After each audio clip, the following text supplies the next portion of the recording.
another episode. Yo, what is going on, everybody? Welcome back. Welcome back to another episode. We have a special guest, obviously, Josh Carr. Hope you're okay with me calling you Josh. Is Oh, that yeah. okay with you? Okay, Yeah, yeah, cool. yeah. We got Josh Carr in the building for this great conversation into this Charlie Kirk investigation and all of that other stuff. But Josh, I appreciate you for joining. Obviously, respect for coming on and immediately responding on Twitter and saying, "Yeah, bro, let's chop it up." So respect to you for doing that. I definitely don't have any plans at all where this may lead to at the end, but hopefully by the end of it, we can at least, even if we do agree to disagree, we can at least have like a mutual respect for one another at the very least. So I appreciate you, Josh, but definitely tell the people, a little background about yourself, who you are, and then we can just jump straight into it.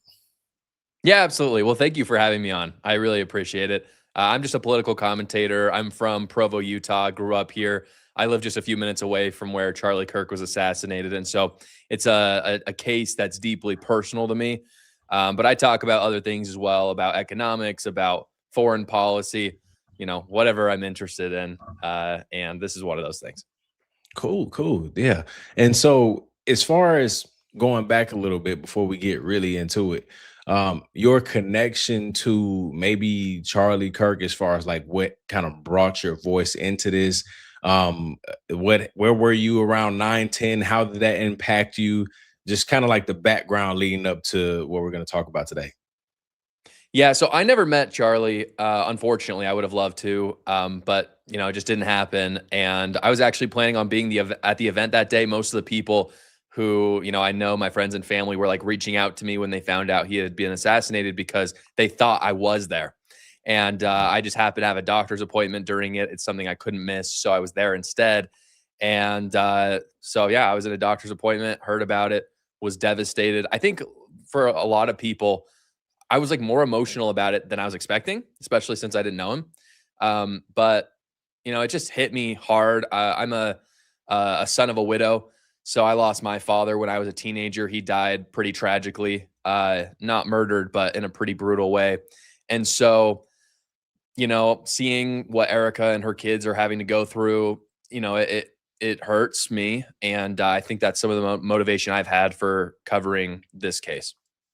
Gotcha. Okay. And you said you're from Orem, right?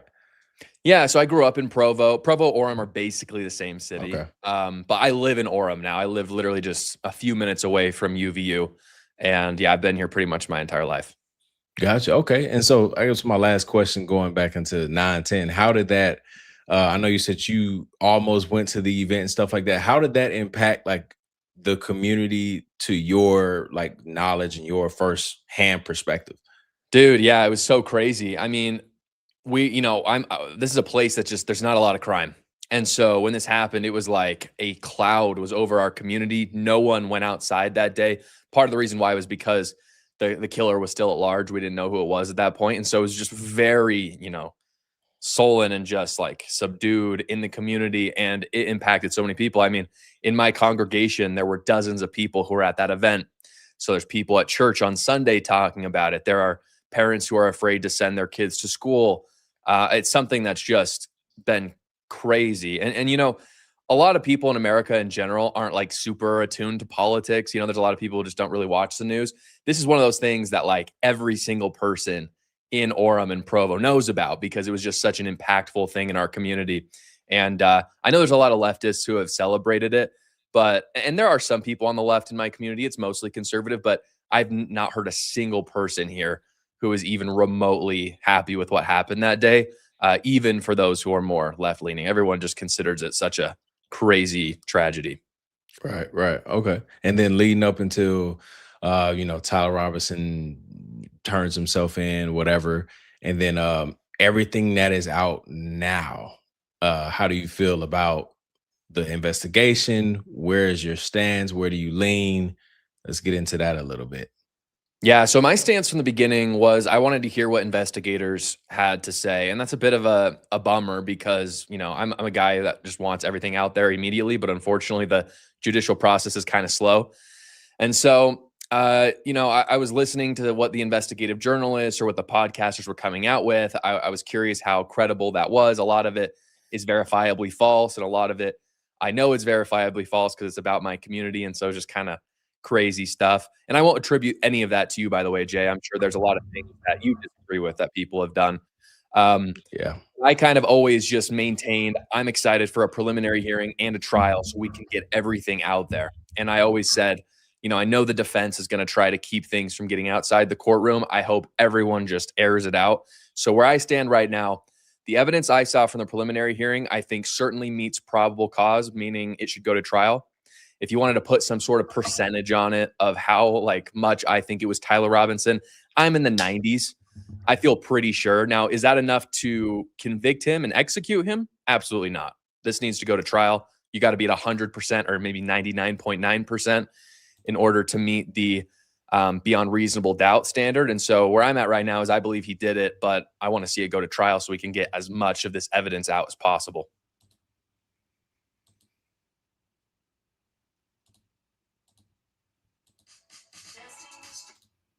One second. You cut off like halfway through, so I'm trying to bring you back. Oh, sorry. I think you might be able to hear me, but I don't hear you yet. So 1 second. I can hear you. Maybe someone in the comments can say if it's on my end or your end. Everything looks good on my end, though. Let me refresh my page.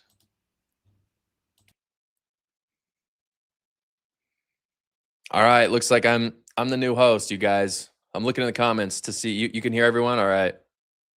The best Heather says I hear everyone. It's on. Yeah, I think it was on his end. But hopefully he'll get back in just a sec. Okay, I just heard you, so we're good. Okay, cool. Yeah, you cut out halfway. I heard all the way up until there was enough evidence to move forward with probable cause. Yeah, I'll give you like the fast version. Okay. Basically, I'm like 90 to 90. I'm probably like 95% of the way there. I'm excited to see it come out in trial. I would never convict him before a trial. So excited to see trial and hopefully a conviction after that. But of course, if they can't prove it, then of course he shouldn't be executed. Gotcha. And from my understanding, you were at some of these hearings, right? In the courtroom. Yeah, I went outside of the courthouse for a couple of days, and then I was inside the courtroom for day 4, Thursday. Gotcha. Okay. Gotcha. Well, yeah, man, I definitely my perspective and where I stand is, something to me isn't right. And I'm definitely not, I don't have the drawing board of different pens going everywhere. What's crazy is I do hear, but that's totally different. That's for a totally different topic, but it's not like the trying to draw conclusions thing. But something definitely didn't really sit right with me with this investigation. Charlie was somebody that I have always heard of, but ironically, I always followed Brandon Tatum and Candace Owens before everything went down. So I just knew of Charlie. I knew he was kind of in that same orbit. I know he was kind of like the head person in that orbit. But when everything went down, that obviously was tragic. Never forget where I was that day, and never forgot the reactions that I saw online. And so that's what definitely made me kind of get into it to see what actually happened. These reactions are crazy. This is not fair. Husband, father, I get it. And so, I immediately just felt terrible. And for the longest, I was, you know, trying to understand everything. I didn't really go against the establishment.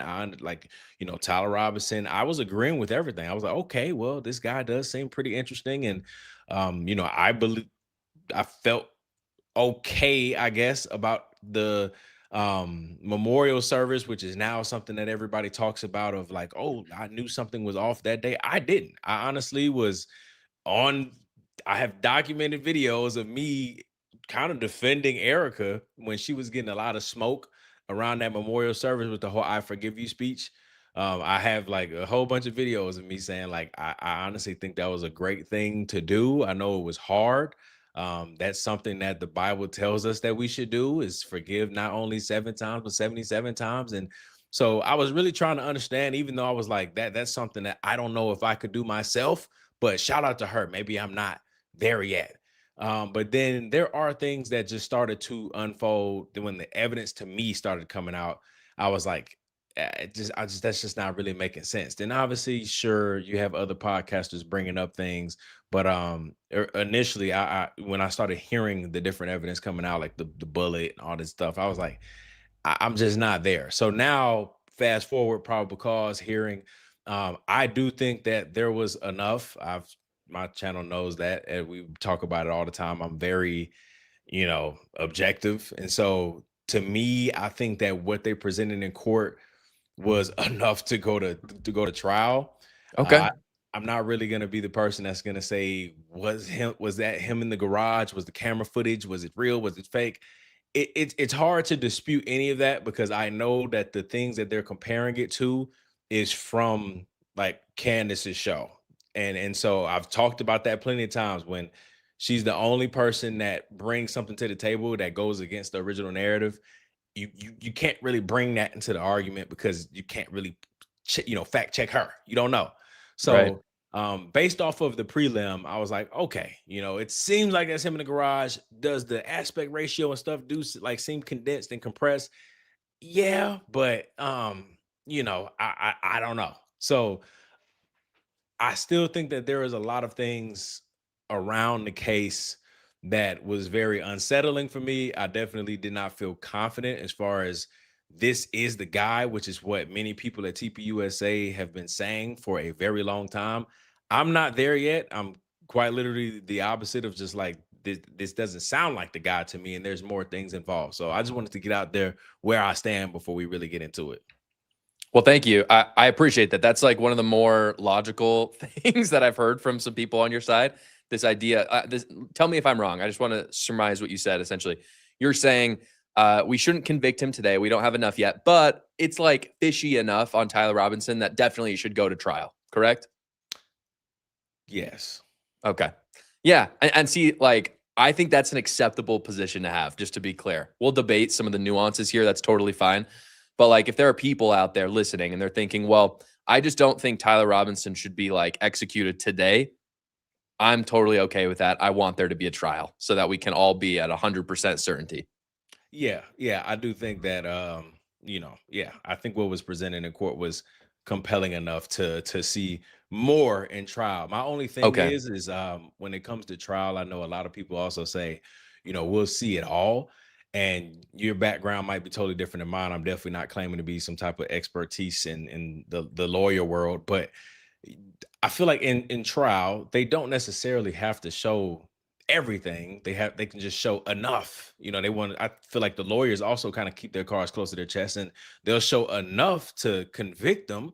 But I still feel like we won't see, in my opinion, I feel like we won't see everything. So to me, I don't think Tyler Robinson, to me, it doesn't appear like he was the one that pulled the trigger, I would say. But I do Okay. think that he is guilty in some way. So I have never had the stance of this is a complete innocent man. He was set up, just, I do think he was involved in a very crazy way. And I do think he deserves to be punished in whatever way that may look, different charges or whatever. But I do think that him pulling the trigger, to me, I'm just not there yet. I'm not even really over the 50% needle with that yet. Okay. Well, first off, I think the prosecution has a strong incentive to show basically everything they have. The question is, will the judge allow it to be shown to the public? That's what we don't know, right? He like for sure wasn't willing to show graphic images to the public. We're never going to get any graphic images. I don't know if it matters that much because we already kind of got those on our own. Which, that is what it is. But everything else, you're right that the prosecution only needs to prove up until enough for conviction. But like when it comes to a jury, they're so unpredictable. I would think they would want to hedge their bets and just like go all in and show everything. So I think we are going to get everything. In terms of did Tyler Robinson pull the trigger? I'm just curious. We could just start with this one. What do you make of the note as well as the text messages where he essentially admitted to doing that? Yeah, I think that it's going to be hard to go down the side of where the text message is sent from Lance because yes, you can send yourself text messages through different devices. And so he had multiple devices at home, Apple devices at home where Lance was. Yes. And so is that a possibility? Yes, but I do think that that is another rabbit hole that the defense would have to, prove. So I am open to that. I don't know if the defense will ever go down that. Probably not. But I think as far as the text itself and the note itself, sure, he did.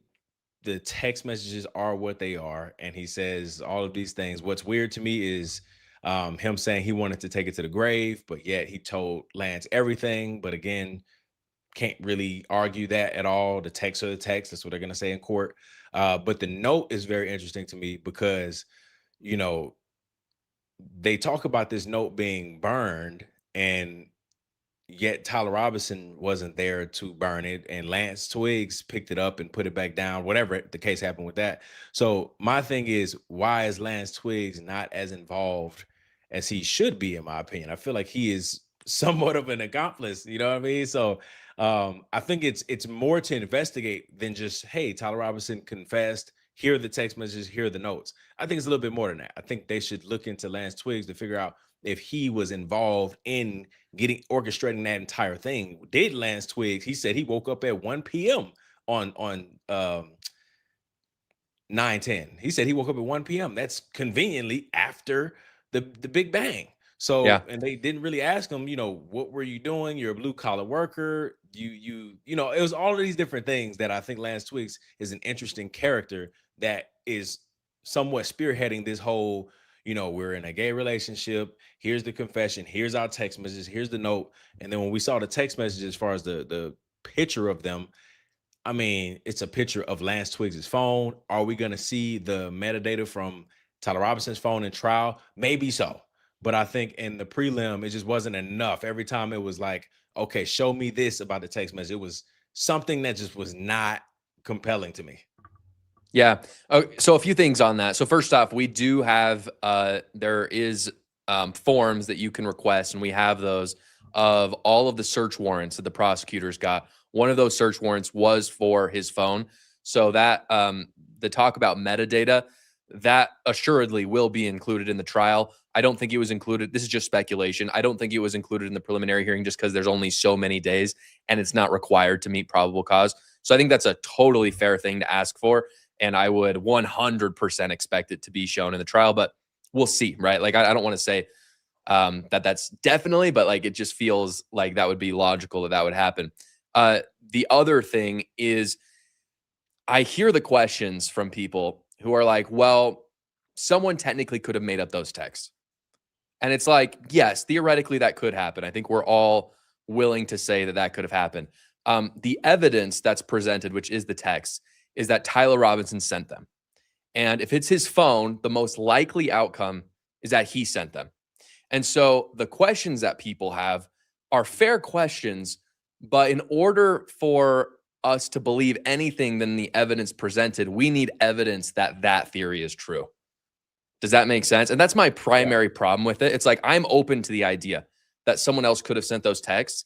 I just need evidence for that. And I'll take that evidence from an investigative journalist, or I'll take it from the defense whose job it is to do that. And I haven't seen that. And so based on that, the only thing that I can believe is the actual evidence that was shown in the first place. Yeah, and I agree. I think that it is a problem with the other side when it comes to this investigation, because there are a lot of things that, that are red flags, but sure, there's no, we can't draw any conclusions. There is no theory. There is no hardcore evidence compared to what we have from the courtroom and from the legal documents. And I So do want to just, I want to yeah, just say as well, like, Tyler Robinson has a very effective defense. They actually have a long history of defending people who have been in the same position as Tyler Robinson. It's their job to authenticate the text messages in the first place. And because that's such core evidence that was presented, believe me, they did it. That would be their whole job. And if they didn't, Tyler Robinson can just request a new defense team. And the judge, all that has to happen is the judge has to grant it. And I promise you the judge would grant it, because if he didn't, there could be a chance for a mistrial. And you Right. can see how meticulous Judge Graff has been in this. Like, he's been so careful about everything, probably too careful. It's been kind of annoying sometimes. Yeah. Um, and so I just don't see why he wouldn't give that request if Tyler asked for it. So again, that's just my fundamental problem with all the questions. It's like, that's great. That's the defense's job to ask those questions and figure it out. And if they haven't figured it out, it probably means that when they turned over that stone, there was just nothing there. So do you believe in evidence outside of the court of law? Like, do you believe in independent journalists bringing evidence to the table? Sure. I think the two problems with why I don't believe we've had that yet is, first off, we've got investigative journalists that have no credibility. They have a history of believing in other crazy conspiracy theories, or they have a history of lying about this one. And then the second is that if they come up with this evidence, the defense would adopt it and use it later on. Now, maybe in the trial, they'll adopt some of what's been presented by investigative journalists. If they do, I will have no problem coming out and saying, wow, it looks like that's true. But without that, and without a credible investigative journalist in the first place, I can't really accept it. Okay. And then yeah, I've said that before as far as very strange that if there is such crazy evidence out that proves that Tyler Robinson wasn't on campus or he didn't do this, he didn't do that. I agree. I think that the defense would have definitely called all of these different people and figured it out and argued it in court, because why would they want their client sitting in jail another day, another day, another month? Yeah, Yeah. I've said that, and I know there are people that are going to try to explain that. I've never really understood that perspective of, no, they would wait to trial to argue this. That just Yeah. doesn't really make any sense to me. So I do agree Yeah. with you on that, but the reason I ask that is because when it comes to um the independent journalists and the things that is brought up from the internet, that is what kind of involved, that's what brought in TPUSA. And as far as, were they involved in some type of way? And that's how that happened. Like, it didn't really come out of thin air, but things started to come up from the internet. And I know people can't stand the whole, Erica's being bashed, TPUSA is being bashed with no evidence to back it up. But there has been things brought to the internet that makes TPUSA very shady. And if Tyler Robinson was the lone gunman, the lone wolf that decided to wake up and do that to Charlie Kirk that one day, then there wouldn't be things over here that TPUSA has been caught lying about, if that makes sense. Okay. Yeah. I mean, I think we just have to get specific. I'm happy to talk about specifics. I do. Before we get into the specifics, all I'll say is just because TPUSA has done things, like, I've never made the case they have been perfect. They certainly haven't been. Just because they've done something that seems a little off, or maybe is not something that we would have done personally, does not mean that they're linked to the murder. So when we ask for evidence, all I'm saying is, show me the evidence that they are connected to the murder. If you're showing me evidence that they acted weird, no problem with that. I'm sure they did. Okay. Yeah. And then I guess I would say it's enough evidence that, and I don't know if they've been questioned or not. Just from my knowledge, I haven't heard of it. I haven't seen anybody admit that or at all. So I'm just gonna assume they haven't. But my thing is, I'm not at all trying to connect them to the actual murder itself. It's just more so like, hey, this was a very strange thing to do. And in any other world, you would be questioned and brought in, interrogated and then cleared. It may have been a just weird coincidence and you've been Yeah. cleared. That's fine. I For do think, example, oh, go okay, ahead, go ahead. you bring, okay, really quick before you bring up the example, all I'll say is, I do think sometimes it's a little presumptuous that we think that people weren't brought in and questioned. I do think there's a, like, We don't know. okay. Yeah, we don't know. That's all I'm saying. But yeah, bring Yeah. up your example. Let's talk about specifics. Okay. Yeah. Yeah. For example, I can start off with Erica. That's probably the most sensitive topic. Sure. Um, Erica, working with Andrew Covett, they brought to the internet their alibi on where they were on September 8th and 9th, and it was a complete lie. And in any other world, if you're going to lie about your alibi, if you're gonna have a failed alibi when it comes to a murder investigation, that is very concerning. And this isn't speculation. This is I don't know if you've heard of it or not. I guess I should ask, No, have you heard of that? if you would be a little more detailed, because some Sure, of these things get convoluted, so I don't want to get it wrong. sure. So Gary Melton, Paramount Tactical, you know, I don't know what his position is now. He was a firearms specialist or trainer. Now he's like podcast or whatever. He was doing a live show, and everybody was talking about everybody's whereabouts leading up to September 10th, because Charlie was in Korea, like I forget what days, but before the 10th, he was in Korea talking and stuff. So that was just a conversation. And um, Candace brought up different questions when it came to Erica's whereabouts. So again, speculation. We don't know until Andrew Kovac came out and was working directly with Gary, because Gary showed their text messages on his live, like on a podcast, and Andrew Kovac is trying to establish an alibi for Erica and say, here, hey, look at this screenshot right here. Here's Erica with her kids on September 9th. She wasn't at some fort in Arizona. That was his words in a text message. But in that picture, the kids were not her kids, and I definitely am not somebody that's like trying to deep dive into kids and all that other stuff. Family Guy, I don't care about that. What I do care about is the fact that those kids weren't hers. That's what made it relevant, because she had two kids that was easily probably about 5 to 7 years old that they look like in that picture. Her children at the time was only 16 to 18 months and a two and a half, 3-year old. It was night and day difference. Like, it was not her kids. And then it came out eventually, a couple of months later, that the story changed, and then those kids weren't hers. The son, the boy wasn't hers. It was a play date that was Tracy Martin, Erica's best friend. She came out and said, oh, that boy actually wasn't her child. It was just a play date and all types of stuff like that. So that's what I mean by evidence coming from, independent investigators or from the internet.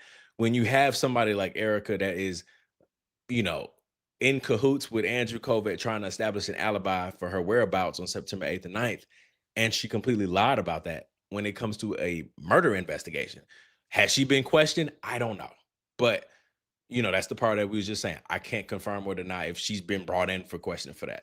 But I just know that if Tyler Robinson was the lone gunman and the lone wolf, why would you lie about where you were in the nights leading up to September 10th? Yeah, so I've spoken to Tracy about this personally because I had this question. I don't know Tracy as a friend per se, but just I know her because I investigated some of these things.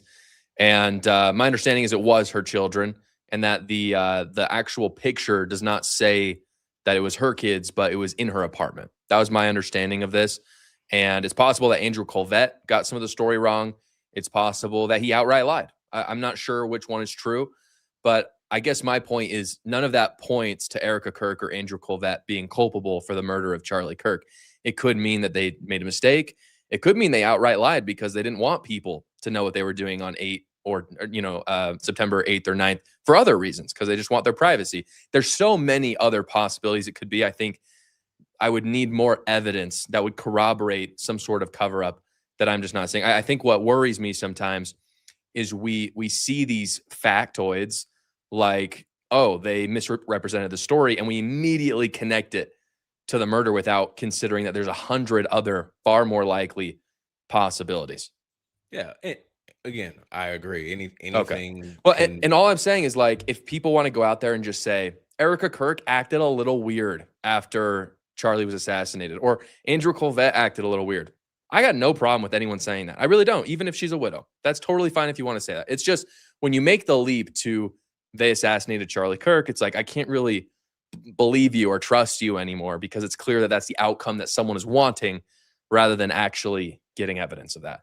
Right, 100%. And Okay. yeah, I've definitely never took the stance of, they did it or pre-planned it or whatever. But I do know that, going back to some of the things that you said about talking to Tracy Martin and stuff like that, it did, just to have on record, Andrew Kovac did say in the text message, here she is with her kids going for a walk, like in the morning or something like that. It was in a text message. Gary showed it on the screen, and he accidentally showed it because the text message after that said, do not show this. And then Gary showed it, and he was I'll like, take your oh, word for dude. it. I haven't seen it So recently, he but I'll just take said, your oh, word my for it. bad, Andrew. I didn't mean to show this. So, that's, and again, not pointing to, oh, look, she must have been here planning something to, Charlie's death. I'm not saying that at all. However, again, it's just something very interesting to lie about when Tyler Robinson's supposed to be this lone gunman. So if he was the lone gunman, lone wolf, then everybody's story should just be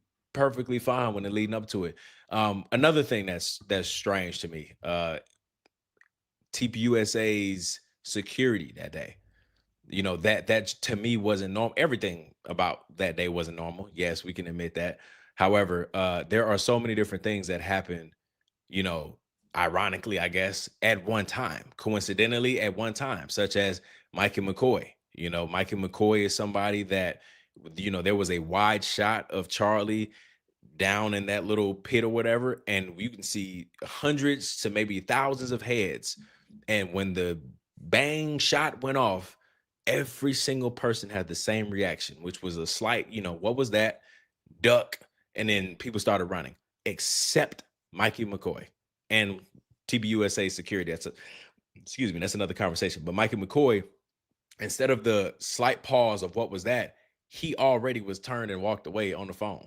Or let's just say doing this. I don't want to accuse him of anything. He already turned and walked away just like this when you don't even know where the bang is coming from. And so that to me is something that is coming from the internet that's saying, hey, and again, I don't know if he was brought in for questioning. I have no idea. But that to me is just not a normal thing to behave like when we have a sample size of 1,000 people that ducked, said, what was that? And then took off running. You know what I mean? The flight or fight response. He didn't have that. He immediately walked away before Charlie even hit the ground. And so, I don't know if you have to comment about that, but I was just bringing up another thing that was from the internet that was very compelling to me. Yeah, that's totally fine. Again, I would just we have to be very careful with what we're attributing here. If people want to say this is evidence that Mikey McCoy acted in a weird way when this tragedy occurred, no problem with that. I just need to see the evidence of how Mikey McCoy killed Charlie Kirk or was part of it in any way. I'm just not seeing the connection. Again, if you're saying that people acted weird that day, people act weird all the time in weird circumstances. And in tragic circumstances. I've seen it firsthand. I'm sure many people listening today, including yourself, have seen it firsthand. So I just need to see the connections. That's all I'm saying. I'm open to the fact that he could have conspired to do it. It's just there's really no connection between he acted weird all the way to he killed Charlie Kirk or was part of it in some way. Okay, fair. And then, so what would you say if we don't know, but we're speculating here, just your opinion? What would you say if we ended up finding out that Mike and McCoy, the Erica situation that we just brought up, some of TPUSA security that acted, again, we're going to use the word weird, but these things that happened that day, what if we found out that none of those people were questioned? How would you personally feel? I mean, if it were me, it's difficult, right? Because I have no law enforcement experience. What I want to jump to saying is, oh yeah, they should have been questioned for an investigation. Now, at the same time, there were like thousands of people involved in this, and Tyler Robinson turned himself in, around 36 hours after it happened. So I could see where they hadn't gotten to them yet. They were planning on questioning them. And then they had a suspect where they had his DNA, which they got very quickly, and he turned himself in. And he even looks like the person on the security footage. So they're thinking, oh, well, we were going to question all these random people. Like at that point, Mikey McCoy wouldn't have been probably top of mind for them at all. Maybe Erica Kirk would have been, but she wasn't there that day. So she probably wouldn't have been top of mind either. And they're like, well, we already have like a suspect. So maybe let's put time into this person as well.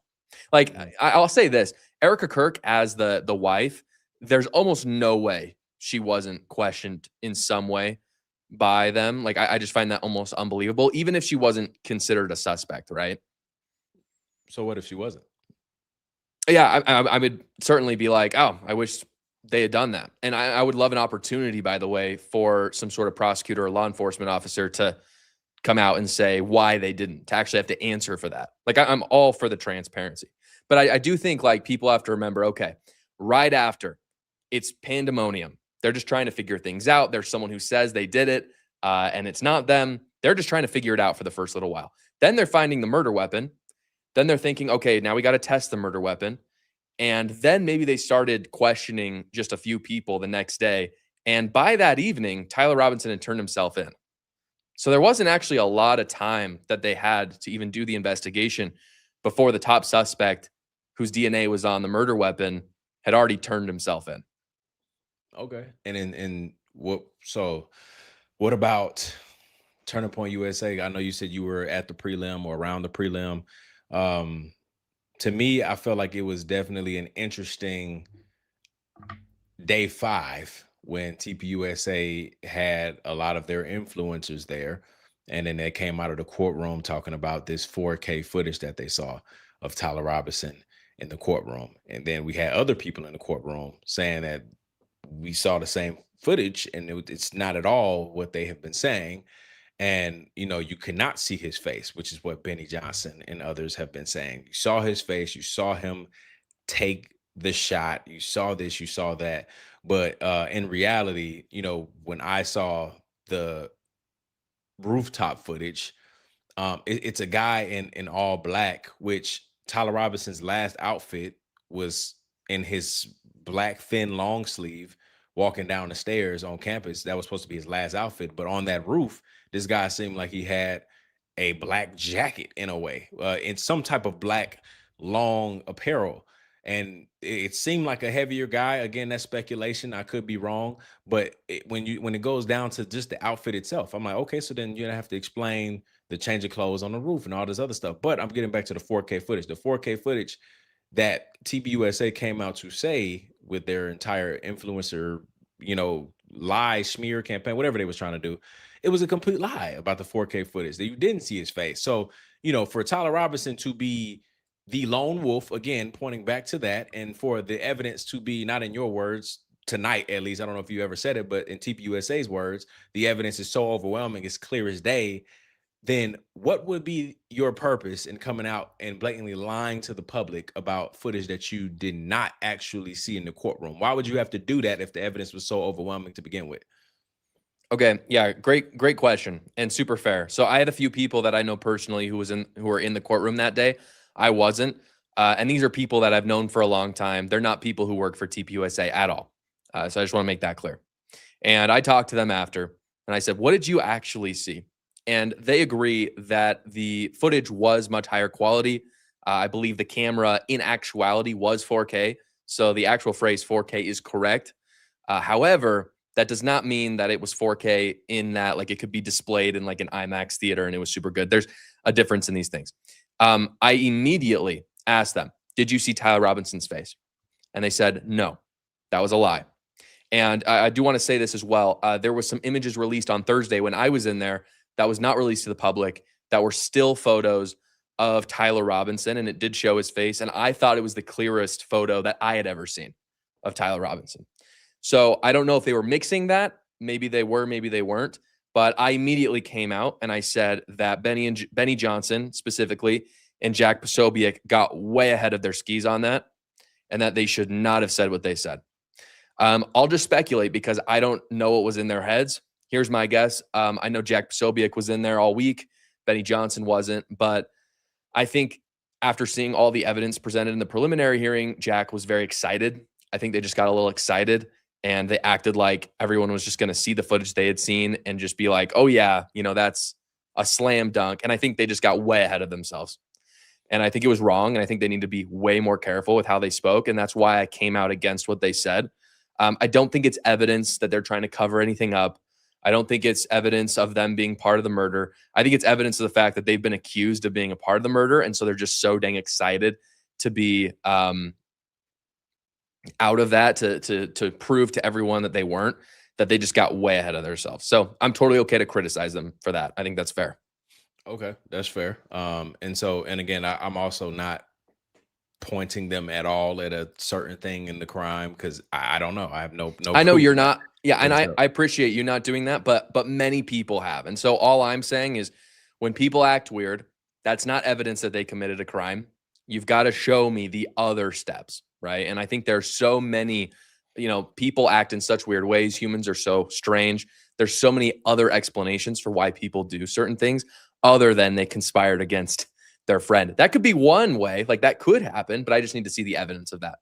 Right. Okay. And then while we're talking about TPUSA though, they also were very heavy in, placing guilt on Tyler Robinson very early. They can feel whatever type of way they feel. I understand they lost their boss, their friend, their close brother, whatever Charlie was to them, so they can have their emotions, go on their show, and say whatever they got to say. But there were things that they said that ended up being the complete opposite when it came to the prelim. You may have a different perspective, but for example, they were very heavy on Tyler Robinson was radicalized by the left. He was a transgender furry leftist, all this other crazy stuff.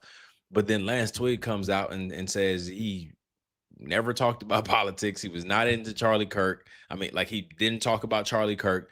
He was engraving the bullets before the UVU event was even scheduled, right? And you can correct me if I'm wrong, because I know that that's your town, so you may not have a better knowledge of when the event was scheduled, but I do know that it was last minute. And Lance Twig said he was engraving the bullets, a little bit out before last minute with Charlie Kirk event. So the things that TPUSA have been saying about Tyler Robinson and painting this image of him for the last however many months was just the complete opposite when it came to the prelim. When it came to the prelim, I was expecting, man, he was talking about Charlie Kirk all the time. This guy was so radicalized by the left. He did this, he did that. But then it turns out he never talked about Charlie. He didn't care about politics at all. And then we have, Lance Twigs, who, again, to me, is kind of the whole case. They're saying Tyler Robinson was gay, but the only reason we know that is, or the only reason we can kind of figure anything out, is from Lance Twigs. But that doesn't really prove anything. If Lance Twigs is your whole case, I'm just not really that confident in that. But I don't want to talk about two different topics. The main thing that I was bringing up was TPUSA saying and placing guilt on Tyler Robinson so early, accusing him of so many different things, labeling him as this evil guy that was so radicalized, and the prelim proved the exact opposite. So for TPUSA to come out and lie, maybe lie is a strong word, but for them to mischaracterize Tyler Robinson for 10 months, but then accuse everybody else of tainting the jury when that's literally what they're doing. Again, this is all from Tyler Robinson being the lone wolf. Why would you do something like that? Yeah. Yeah. So on the first point, again, I think they got ahead of their skis on it. I think so. You got to remember, they didn't have any access to this Lance Twigs interview. No one had seen this at this point. So TPUSA didn't even know about that. What they were going off of solely was just, by then, I believe all we really had was that he turned himself in. So it's kind of easy to assume that he did it, right? Even if he didn't plead guilty, I understand that, but just you're going to jump to the conclusion, oh, he turned himself in. So that's easy. And then the second thing we knew is we did know about the Dremel engravings, and we knew it said catch fascist. So you hear that and you're like, okay, he's very politically radicalized. And based on that, I think they kind of expounded outwards and maybe embellished it. Or maybe more than embellishing it, they just kind of imagined the kind of person that Tyler Robinson was. If you want to say that was unfair, I'm okay with that. Lance Twig's testimony, though, was hearsay, so it's only admissible in the preliminary hearing. It's actually the weakest thing that the prosecution submitted. So it wouldn't even be admissible into the court in the first place in the trial. So I don't really think it's super relevant. I think we can't really trust. The reason why it's hearsay is because we can't really trust his testimony that much. Him talking about how he didn't talk about politics that much. It's like, even though he had some sort of limited immunity, it's like he probably didn't want to go on and on about how leftist he was and wanted to take out right wingers. Maybe he said it, or maybe that was conversation between him and Tyler Robinson. Maybe it wasn't. I'm just saying he didn't have any incentive, certainly, to be honest about that part. And so, I'm actually surprised to hear you bring that up, just because a lot of people on your side have pointed to Lance Twig's testimony as not credible at all. So I think that cuts both ways. I think it shows that we don't really know all the motivations from Tyler Robinson. I think the engravings are the best evidence of his motivations. And I think the Lance Twig's testimony, either way, for the prosecution or for the defense, I think it's kind of the weakest piece of evidence. Okay. I mean, and if we're going to go off of that, I do agree that it is the weakest. What their angle is, I don't know. If they are leading with him being the strongest, that's very problematic. But if it's the weakest, then fair enough. It's hearsay, so I don't think it's the strongest. They waited till day 4 to even show it in the first place. And like I said, it won't show up in the trial because it's not admissible. So if it is the weakest, then how, you don't think that that's a problem with all the things that they're kind of throwing on Tyler Robinson with the radicalization, the relationship he was in, this Dremel, the text messages, the notes, everything is in Lance Twiggs's hand, or possession, I guess I would say. So But the text. yet you're gonna say that well, not you, but people are gonna say that that is the weakest. You see what I'm saying? How that's kind of like that's tough. A So lot to of be things are depending on Lance Twigs. Well, to be specific, what I'm talking about is that video with Lance Twiggs is hearsay. So I think that's the weakest. And that's kind of a definitional thing. Like the court is even admitting it's the weakest. But the note and the texts, excuse me, are not weak at all. That's actual evidence. So I'm not saying everything with Lance Twiggs. I'm just saying the video where he's testifying.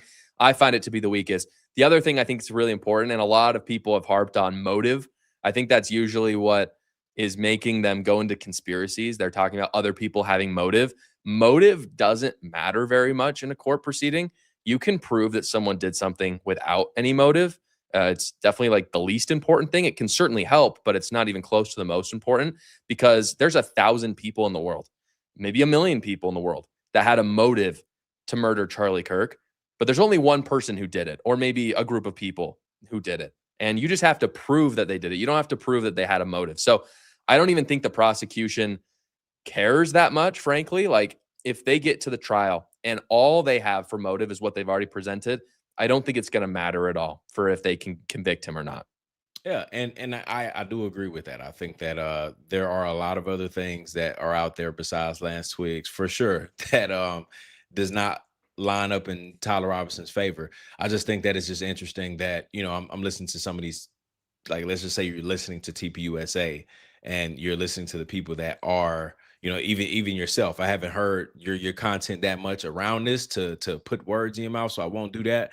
But when it comes to TPUSA, I will hear things like, Lance Twigs pointed out Tyler Robinson in the lineup. His parents knew he did it and turned him in. But even with the Lance Twigs pointing out Tyler Robinson, a lot of people tend to skip over the fact that he initially said, I can't really definitively say it because the camera quality is so bad. Then towards the end, he did say, oh, but that one right there is definitely Tyler Robinson. But people tend to only say that part when he saw all the pictures at first. And let's just say the camera quality is blurry. Sure. My thing is, you have a spouse. A lot of us have significant others. Tyler Robinson wasn't in a costume. He had on a hat and glasses. So for Lance Twigs, somebody that's supposed to point him out of this 6-picture lineup, for Lance Twigs to say, "Yeah, I don't know, the camera quality is kind of bad, so I can't definitively say that's Tyler Robinson." That to me is a huge issue, and I can understand why the conspiracy side would then run with that, because you have somebody that has seen Tyler Robinson every single day now saying, I can't even tell if that's Tyler Robinson because he got on a hat and shades.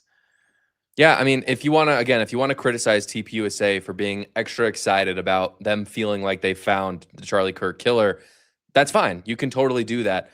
But the prosecution chose to keep that in. They could have cut that. They didn't need to show that whole part of the interview.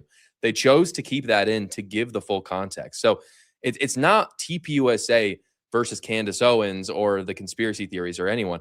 The prosecution is independent of TPUSA. In fact, TPUSA is gagged. They can't even speak about a lot of these things. It's only the prosecution. And so I think the fact that we Why have have they that been in the allowed to speak for so long? Because I've heard about the gag order, but it has not seemed like it's been effective at all. Well, it depends. Certain things they can talk about, some they cannot. And if they do break the gag order, I would 100% expect the defense to hold them accountable. That's part of the job of the defense. And I believe they will. So I've got no problem with that. If they break it, then they should be liable. Whatever the punishment is should happen. But again, this is the prosecution, not TPUSA, that's litigating this. And I think it's very good that the prosecution showed both pieces. Like you said, they were very transparent. One where Lance Twiggs says, I don't really know that's him. Second time he sees another image, he says, yeah, that seems like something he'd wear. I feel pretty certain that that's him. But he never said 100% certain. So again, that's not even going to appear in the trial in the first place. Mm-hmm. Okay, yeah, and I mean, and let's talk about the DNA for a little bit as well. I know Sure. the DNA. I know Tyler Robinson's DNA was murder weapon, towel, Dremel, all this other stuff. Um, but Lance Twiggs was as well. Now, degraded, all the other stuff. I don't really want to get into all of that because I'm not claiming to be an expert whatsoever at all that stuff. But when Lance Twiggs's DNA is on absolutely everything as well, screwdriver, towel, Dremel, in the court in the prelim, But not on the Tyler rifle, though. You said what? Lance Twiggs' DNA is not on the rifle, though. Okay. Sure. I'll take your word for it. And so, but when his DNA is on everywhere else, and let's just say I'm gonna take your word for it, but I've also heard the opposite, right? Don't know. I gotta fact check myself. Somebody in the chat might know that, but I've heard both sides. I've heard Lance Twiggs' DNA was on the rifle. I've heard that a lot, and then I'm hearing from you now that it wasn't. So I promise it wasn't. I've done tons of research into it. I've watched the whole preliminary hearing. I give you my word. It was on everything else. You're right, but it was not on the rifle. Okay. All right. So like I said, I'll give you that. But with everything else being involved, where Lance Twiggs' DNA was there, Dremel, screwdriver, all these other things in the prelim. Tyler Robinson asked where the Dremel was, and Lance Twiggs pointed him to where the Dremel was. Lance Twiggs also said, "Hey, make sure you don't set off the bullets."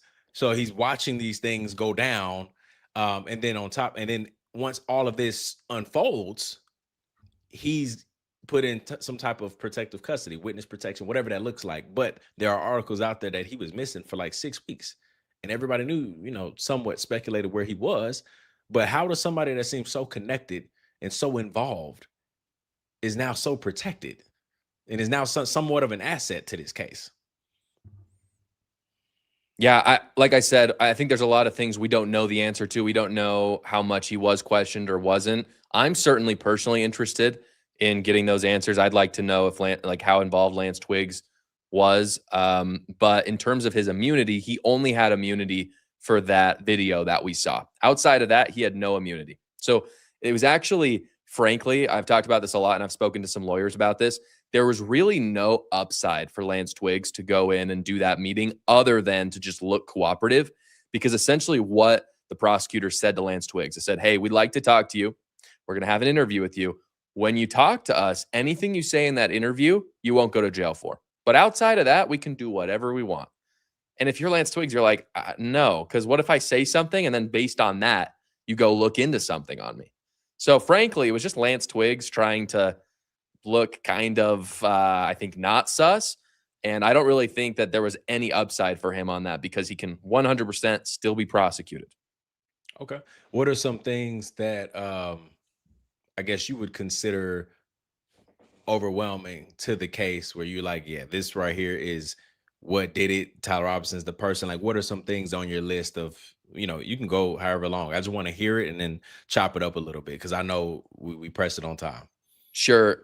For me, it's not one piece of evidence. So I know a lot of people look at one piece of evidence and say, well, that's not enough to say that Tyler Robinson did this. I agree. Like the rooftop footage, for example. If I just saw the rooftop footage, would I think, yeah, 100% Tyler Robinson did it? No, of course not. I'm looking at all the evidence combined.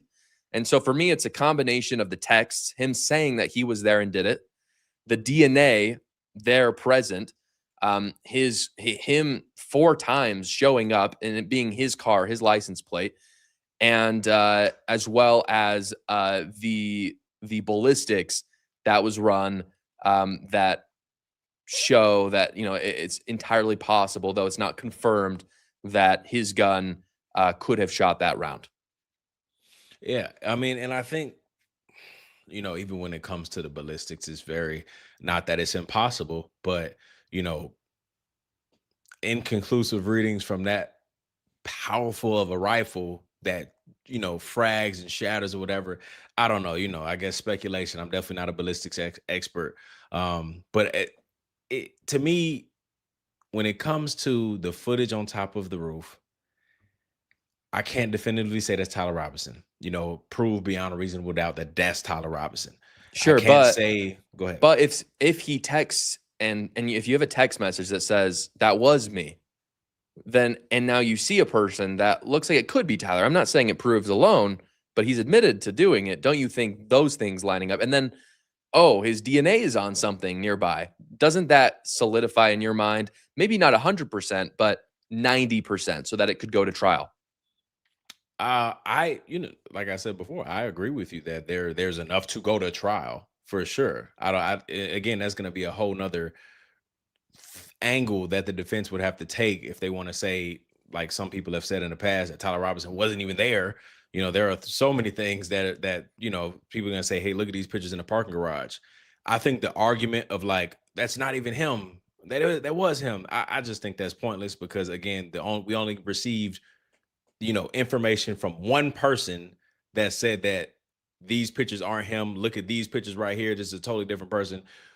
Well, there's no way to fact check that. So there's literally no point in arguing that whatsoever. So I'll give it to him. The pictures in the garage, him walking up the stairs, it appears to be Tyler Robinson to me. So I think that is enough to go to trial to learn more. I just think the things that they are like, I guess I can't say basing this case on because I am not the prosecution. I don't know what angles they're trying to take, but when it comes to the main things, the bullet, inconclusive, the rifle, I didn't see it in the court documents, but we do have the 911 calls of them saying that they did send out bomb dogs or canines and they could not find the rifle. And so, that's interesting. I know that's not in the court documents, but it's also interesting that it wasn't in the court documents. And then when it comes to the person itself holding the rifle, there's no definitive, you know, placement on cameras, a person. Everybody says it appears to look like a rifle, but we can't definitively say it is or not. And so then you go into the text messages and again, sure, yes, he did text Lance Twigs, and it's going to be very hard for anybody to say, oh, well, did Lance text himself on Tyler Robinson's laptop?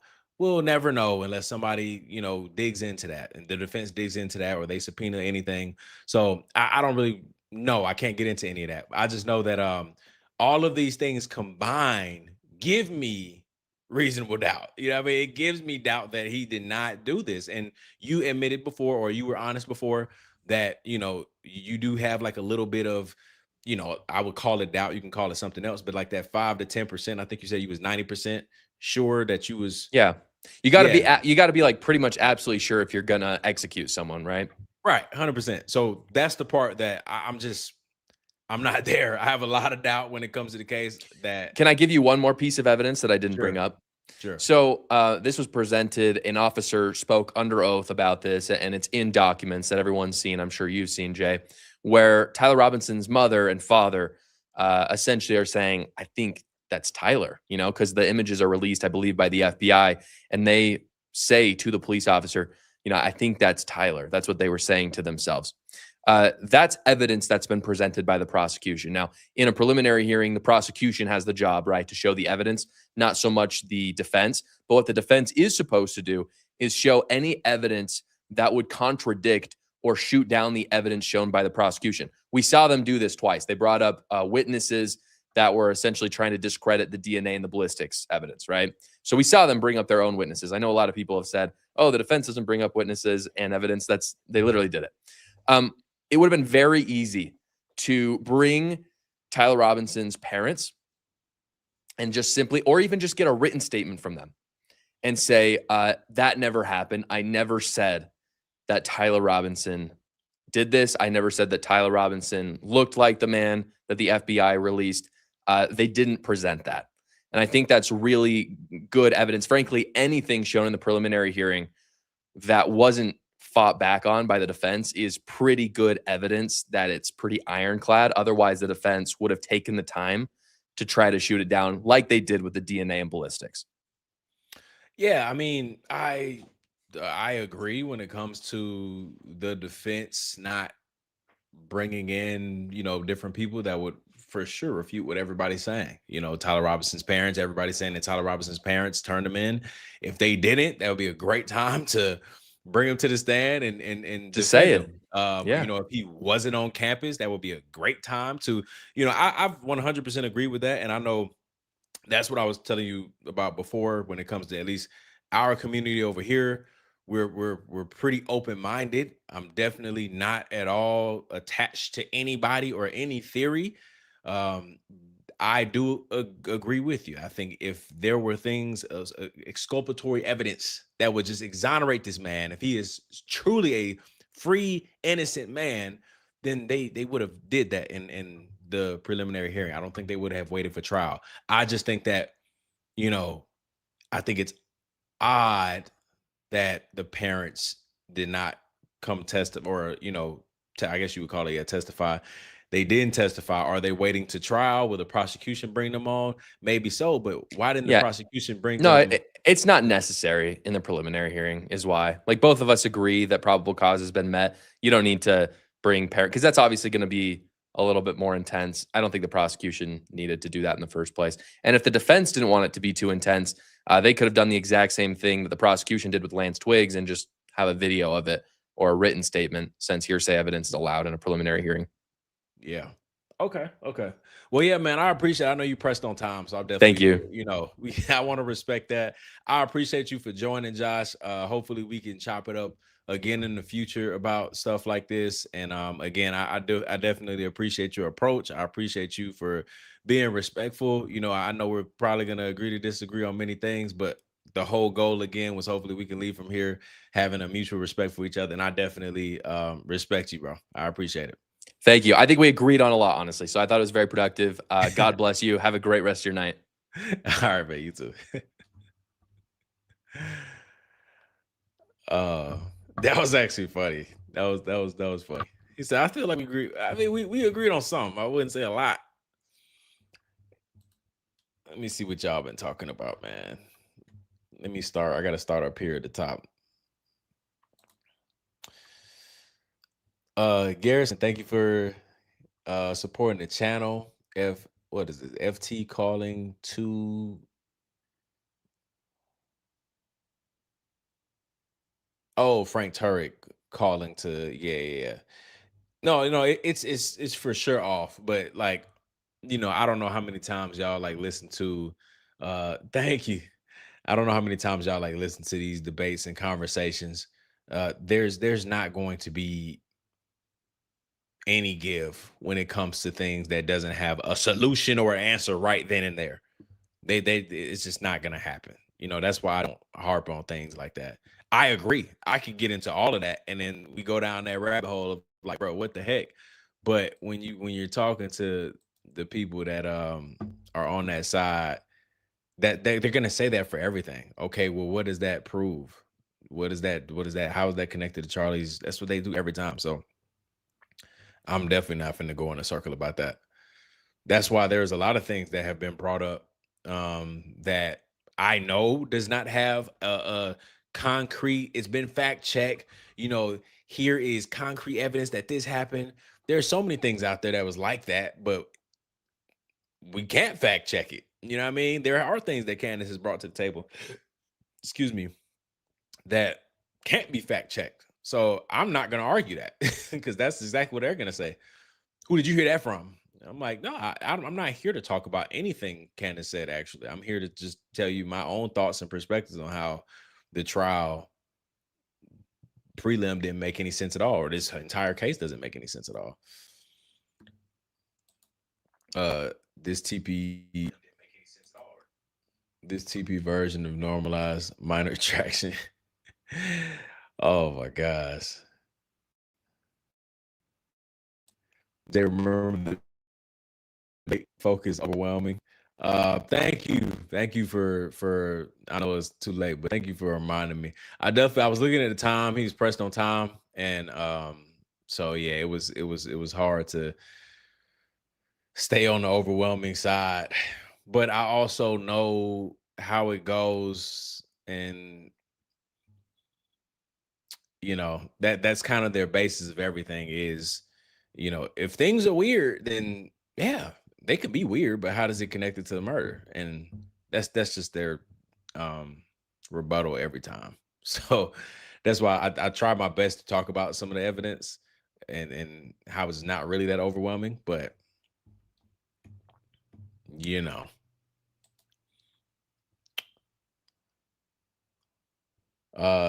Casey, thank you for supporting the channel.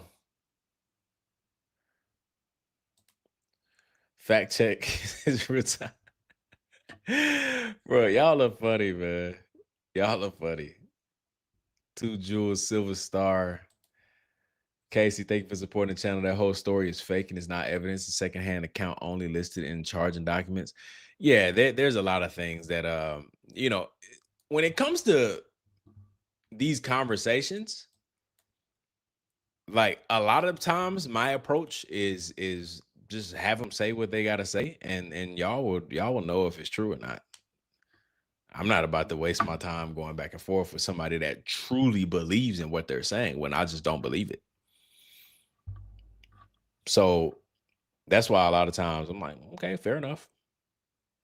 And I was reading y'all comments.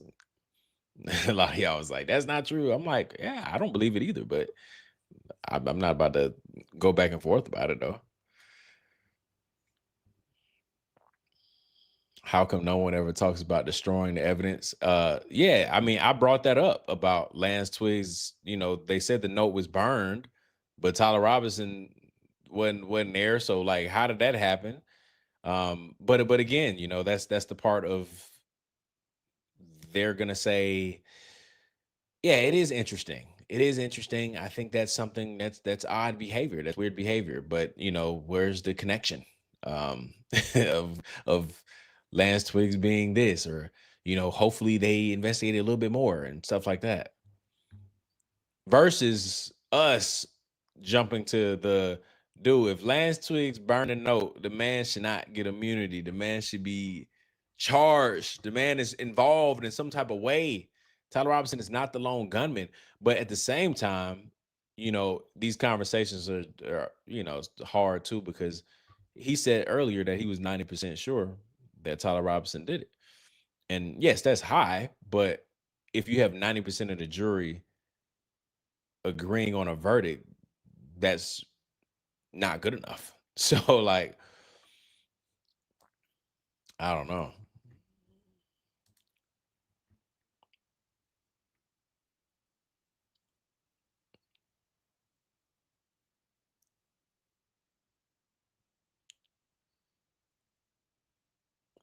Josh was doing a lot of name calling with BLB. Glad he avoided that. I'm going through some comments, so forgive me. I'm skipping around.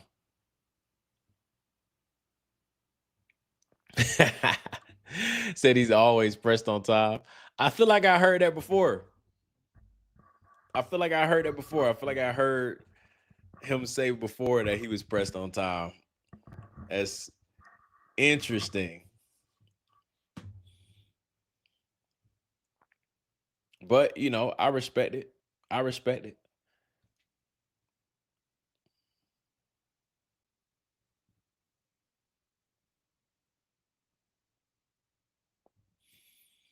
I don't know why everybody in other chats be so nasty though.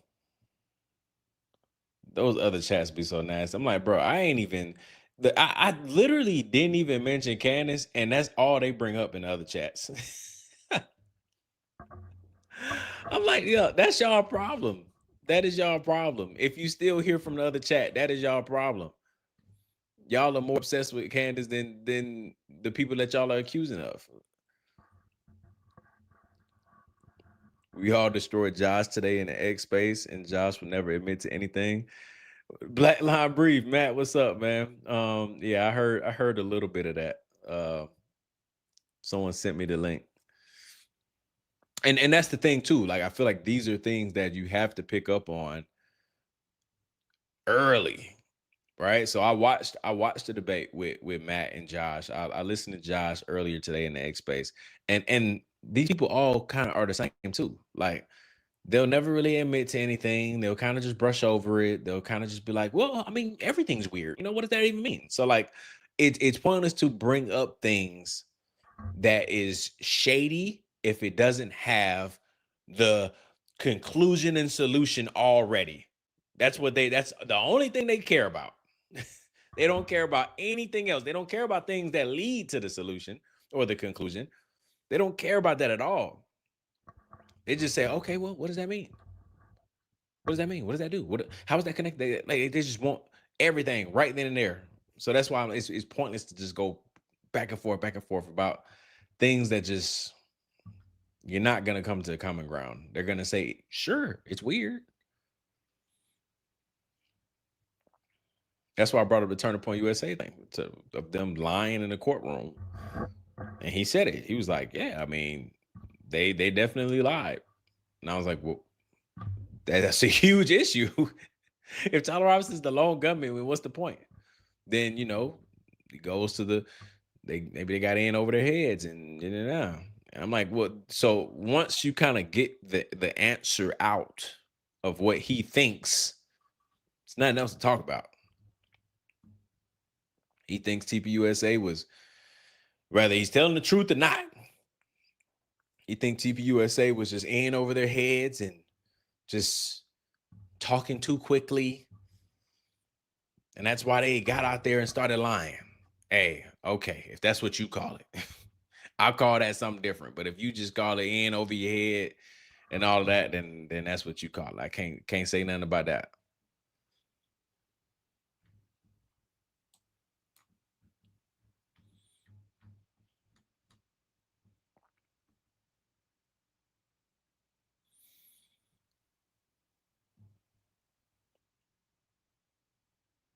Yeah, for real. Why y'all chat so nasty, bro? I haven't said one disrespectful thing to your creator. None of that. I've been very respectful. So why y'all gotta be so nasty?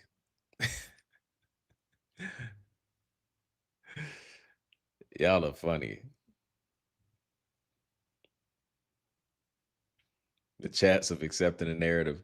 Facts. I'm like, bro, I just don't believe the narrative. There's nothing wrong with that. There's nothing wrong with that. There are people getting paid millions of dollars to argue both sides. So here I am doing it for free, just talking, throwing out my opinion, but that's the craziest thing ever. What they saying, it's a lie. I can't even. They just be saying some crazy, jump into the character. They jump straight to that. Just tapping in how to go. I mean, I think it went as expected. 1 hour is very tough because it's almost like, hey, let's not even talk about who you are. Like, because that's gonna take 10 minutes. That's very tough. But in that hour, I think that I knew exactly who I was talking to.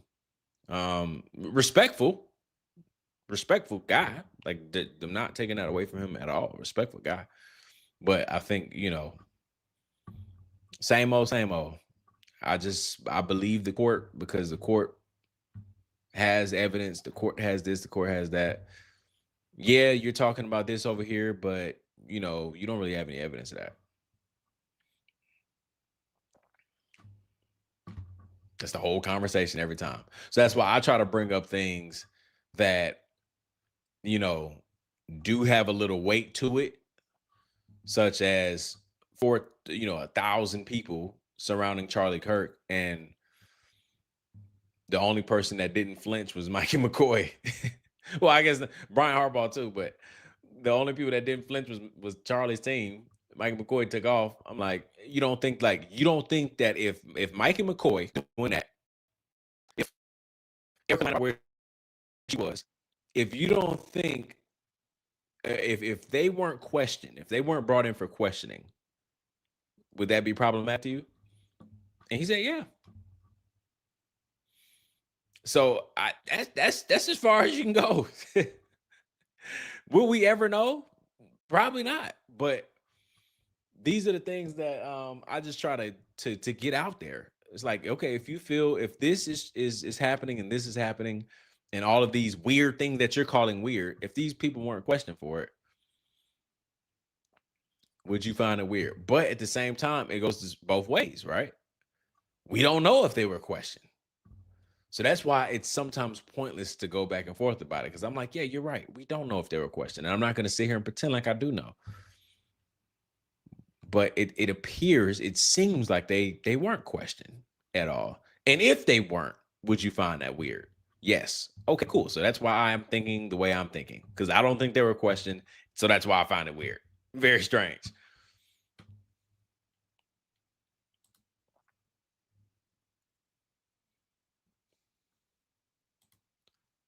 Garrison, thank you for supporting. First time I ever spent all my super chat money on one guy. Oh my gosh. I appreciate you for supporting, man. That is hilarious.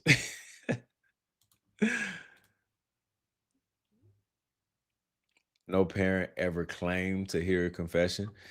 Yeah, I mean that's a whole argument too, of the parents didn't see him on TV and say, "Oh my gosh, you did it." Tyler Robinson came home and said, "Mom, Dad, I did it. I did that to Charlie.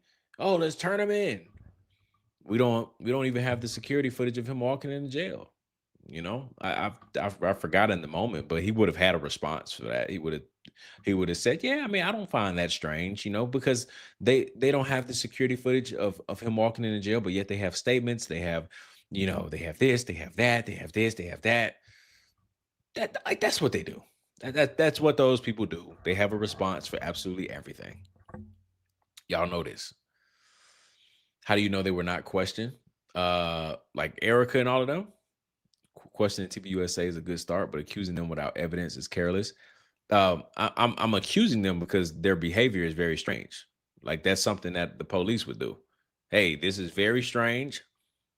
I could bring you in for questioning, and you could be cleared. But to say that their behavior isn't strange around a murder is crazy. Their behavior is for sure strange. Erica was strange by lying where she was. That is like the most craziest thing to do in a murder investigation.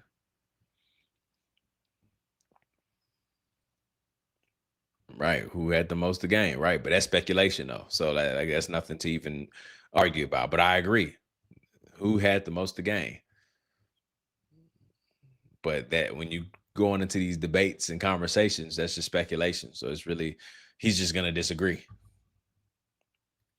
Lying about the kids in the photo, right? Lie. And he tried to come to her defense, saying that he talked to Tracy Martin and something about the kids. And I'm like, no, that's cap, bro. That's cap.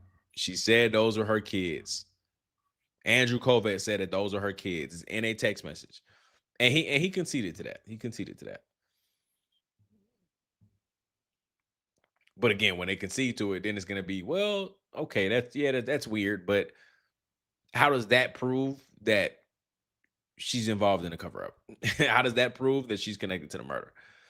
And I'm like, listen, bro, I get the angle. I get it. That's what you're gonna ask every time. I know. But her lying about where she was in a murder investigation, I think the very least she should be brought in for questioning. But then again, that's the problem of, do we know if she was questioned or not? No. But all I can say is, if she wasn't, do you find that strange? Yes. Okay.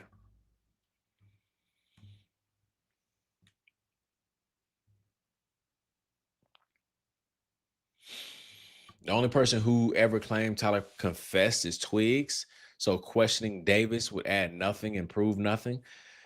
I mean, yeah, let me start pulling these up so I can read it. Big screen.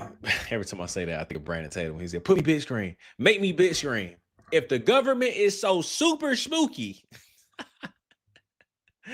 Bro, he is funny, dog. He is funny. He sold out for sure, but he is funny. I gotta give it to him. The only person who ever claimed Tyler Robinson confessed is Twigs. So questioning Davis would add nothing and prove nothing.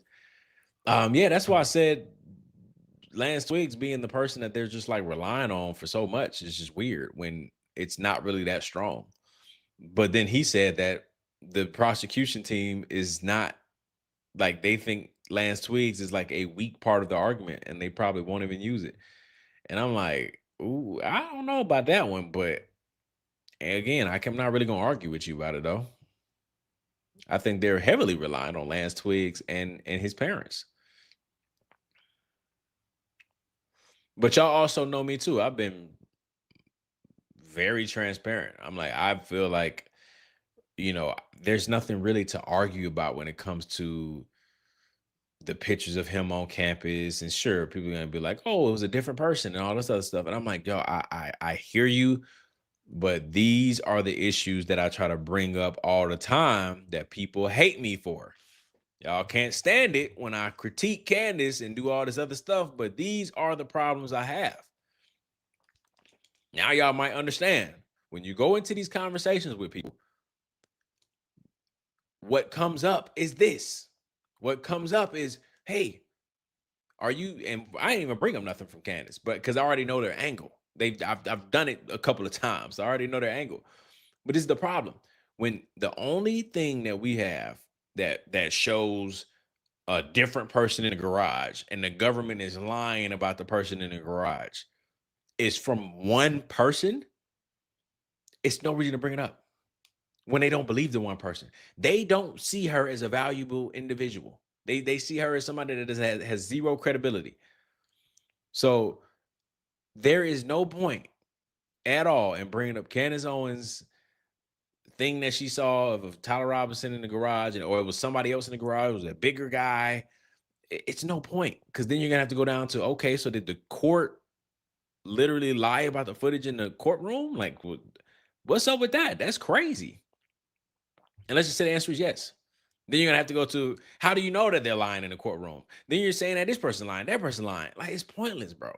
It's pointless to even bring up some of the things. And that's why I said it's an issue when only one person, maybe two people, three people, are the only people that have your evidence. Because it ain't gonna be nothing to talk about.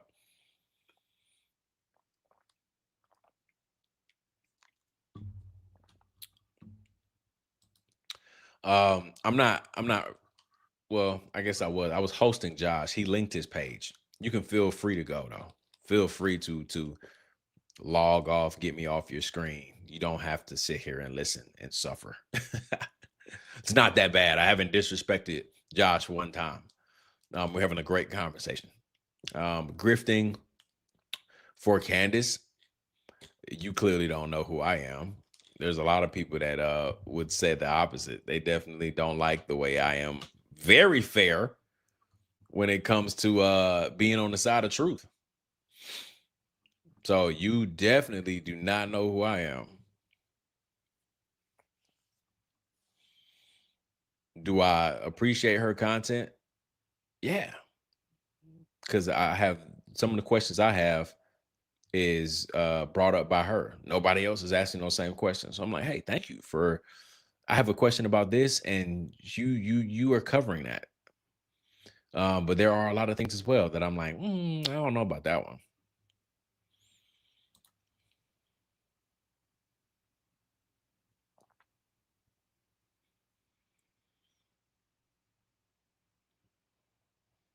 Timberone shorts. Yeah, I mean, again, he's just gonna say, yeah, that was a weird thing that happened that day, but what does that mean?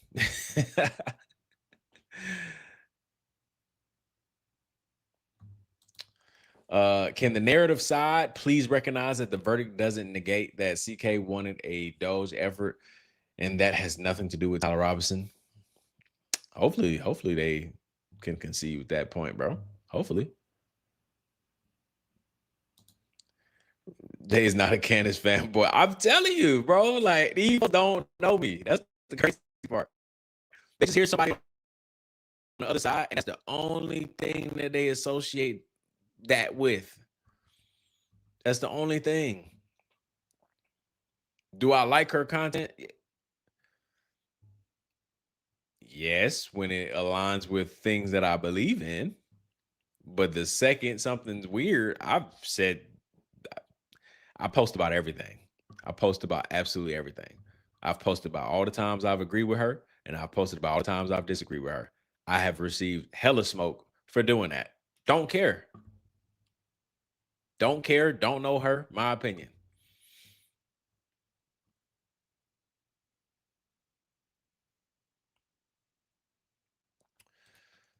Okay, y'all. Y'all talking to each other. I'm gonna let y'all hash that out then.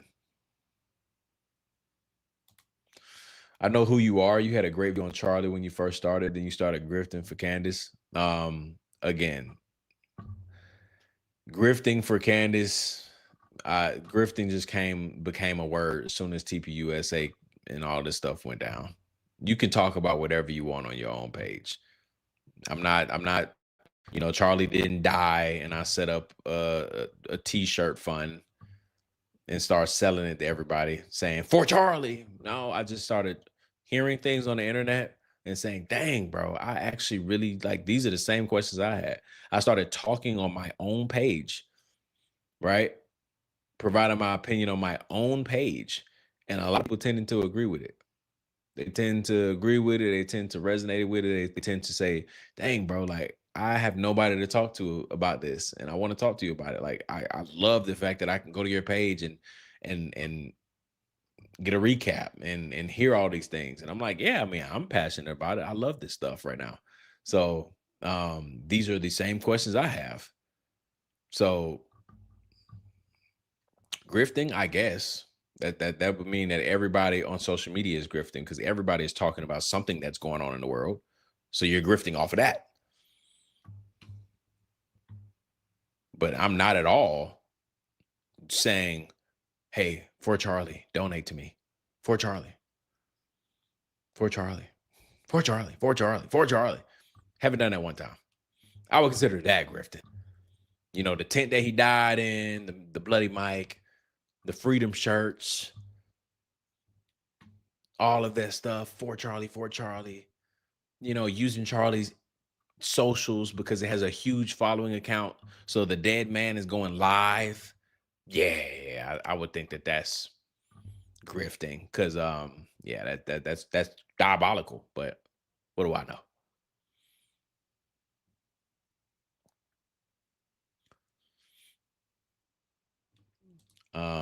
Just starting from the beginning, this dude is acting completely different than he did on BLB.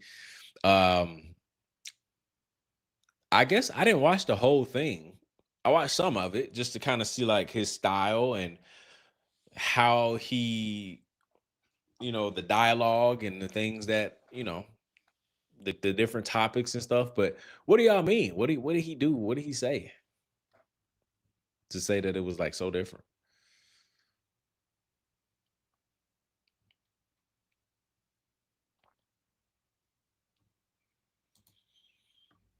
Do you even have a GED? Yeah, but I know I'm black, so you probably think I didn't graduate high school. I don't have a dad. What are other things? I probably sell drugs. I probably gang bang. I probably have baby mamas. Um, what else? What else? You got any more? Did I miss anything? Did I miss anything? I'm probably in the hood. What are some more? I can't think of any more. You probably have more though. You probably have more. Give me a list.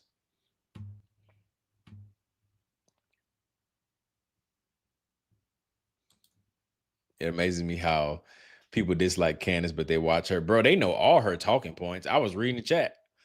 I'm saying stuff for me, and they literally like, that was Candace's talking point. You might have a problem, okay? Not me. You might be the problem. That's because that's crazy.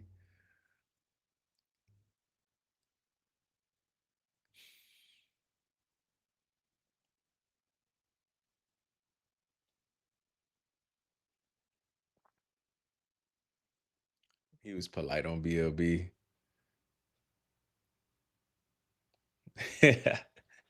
It's cool. I promise you, I definitely don't have to prove who I am to a random person. Join the community, follow the channel, learn more about me. Outside of that, you think I'm finna tell you and go back and forth about who I am and did I graduate high school? Am I a regular generalized black? I'm not finna go in detail with that. If you feel like I'm one of those people to you, hey, great. Great for you. Generalize me in the black category for whatever that may look like. Does not hurt my feelings at all.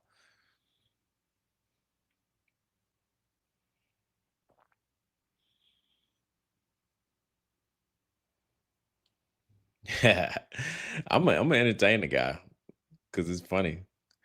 It's because you said a lot of stupid stuff since you went viral after your first clip went viral.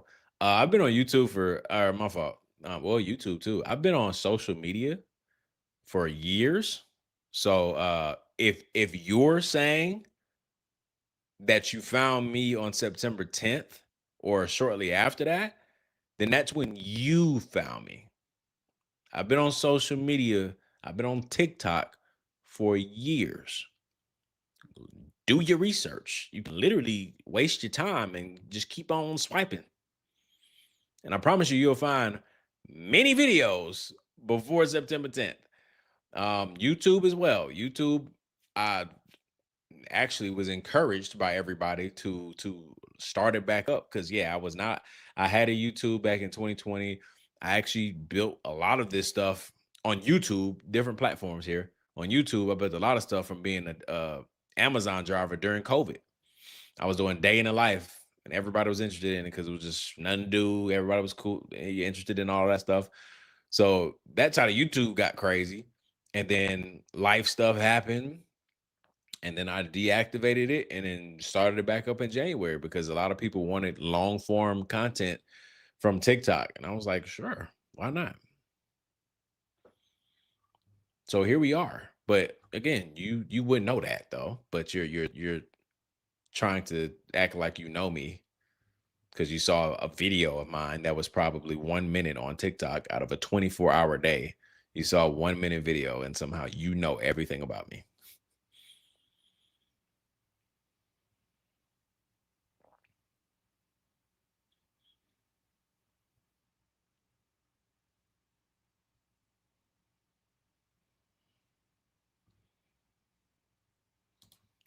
I'm so serious. People are making so much money off this man's death just talking about it. I had not ever heard of CK a year ago. 300K to debate. Yeah, I mean that I've said it before. When it went to that atmosphere of money, I'm like, I'm not really with that.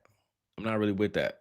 I've always sat here and talked about how I feel, opinions, and you know, because it's just on my mind. It's on a lot of people's mind for the last year. But I have a regular life. Like this if you know, if I stop doing this, everything is still taken care of. You know what I mean? In my life. This is literally a great like outing for me. It's a great hobby. I get to like put out my thoughts and my yaps and all that other stuff. But depending on it and doing it for money is like no.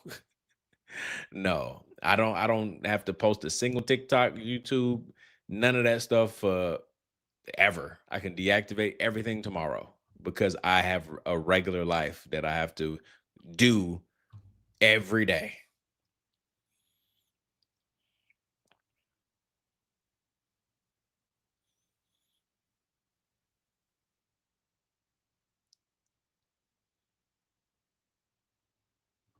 For real.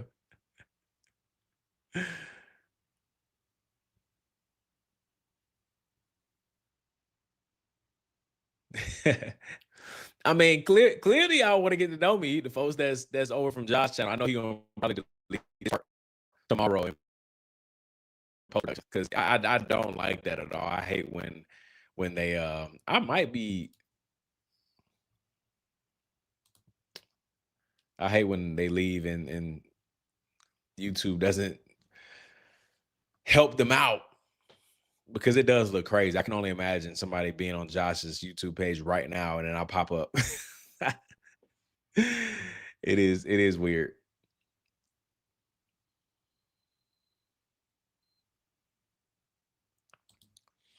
Nah, homie, you corny. I unsub because you said some real stupid stuff and don't know how to change your smoke detector battery.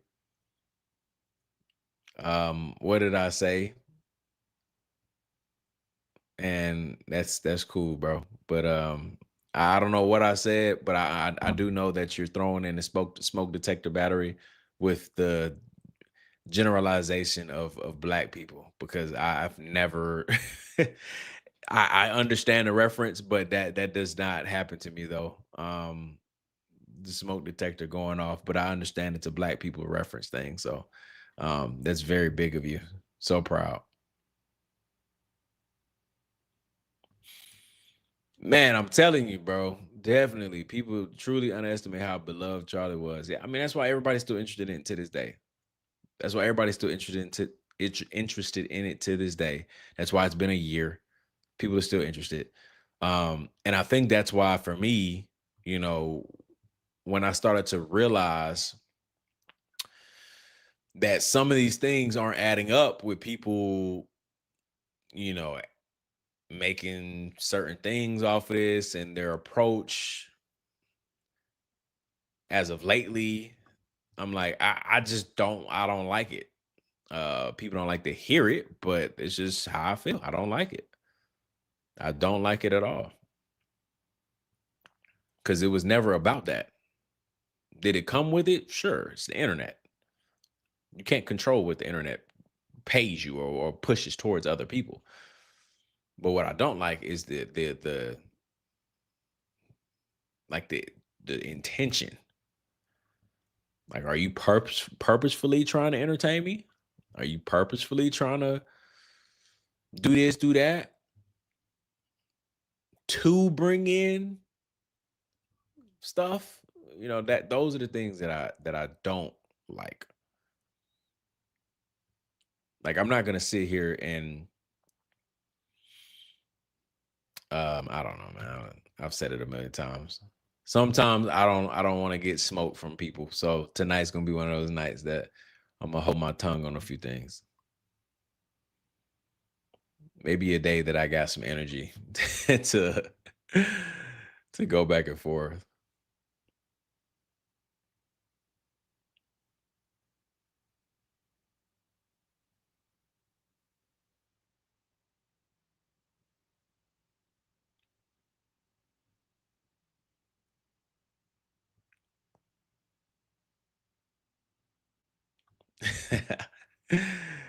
Oh man. Yeah, yeah, yeah. Megan Kelly showed me on her. She put up a couple of my clips on her show a while back, and that was cool. But she a op. She a op. I thought that's the only thing I thought of. I was like, oh, that's dope. But you a op though.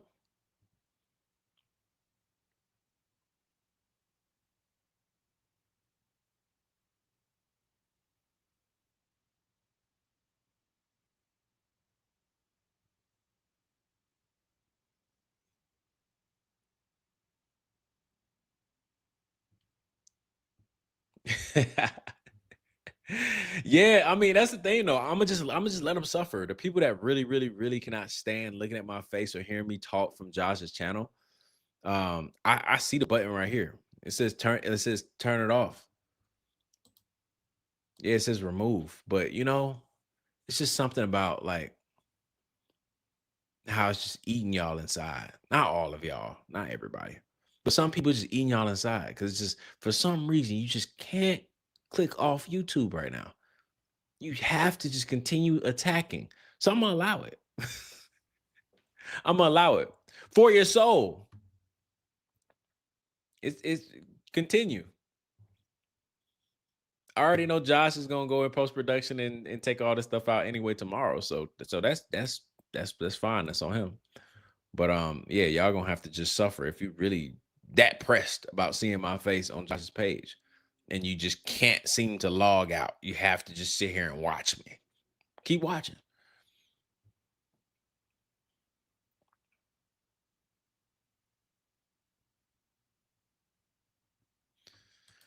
I'm still praying the parents will leak something. I think it's interesting that they haven't said a word, but all of that's just interesting. I don't know.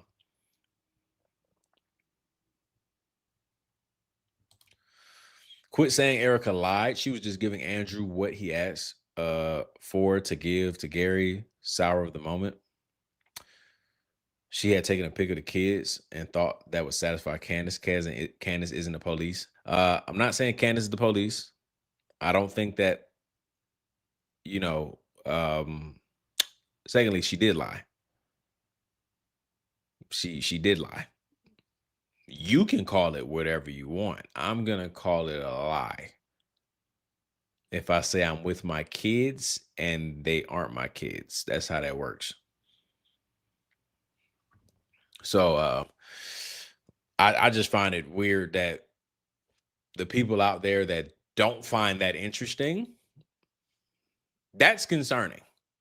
When Andrew Covett says, look, here she is with her kids, going for a walk or something like that. And I remember back in December, I immediately was like, hold on. That baby look about 5 years old. Everybody was, because I remember I was like, that baby got kneecaps. And then I'm like, hold on, bro. How old is her? How old is her son? Start Googling. Her son was like 17, 18 months at the time. Huh? That ain't no 18-month-old. But they never corrected the record, right? They didn't expect everybody to catch it. Maybe they did. I don't know. Well, Gary wasn't supposed to show everybody. Gary was supposed to just say, hey, I seen the pictures, everybody. It was Erica's kids. They was going for a walk, just like that. Like face value, believe me, I saw it. So they wasn't supposed to show it. So the fact that they were intentionally trying to hide that picture from the public, but it was exposed and released, makes you wonder. And then you're sitting here like, bro, that's not even your kids. And I'm assuming all of y'all are gonna say that's so normal. I've done that before. Then they're gonna say, oh, the boy was there because it was a play date.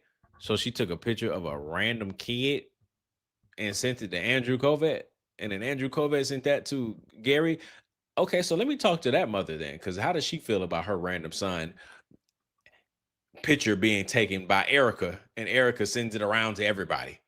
Is that normal too? Man, the excuses y'all go to.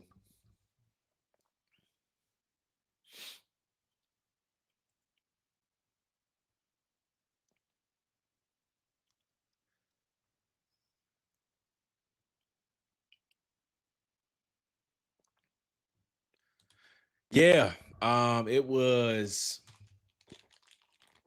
September. This was right after Charlie died, and I was going down that rabbit hole of all of his content and just making so many videos because the internet was so negative.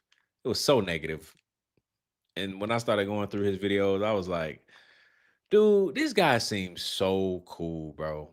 And like I said before, I was on the Candace Owens and Brandon Tatum side.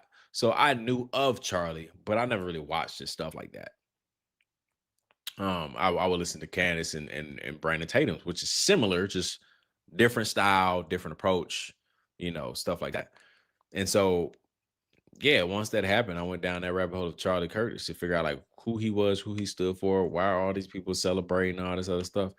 And so I was like, dang, bro, dude seemed like a very, very cool dude. And I watched so many freaking hours of Charlie Kirk to the point where I for sure was like, dude, everything about President Day. I'm like, bro, I learned all of that in 1 week.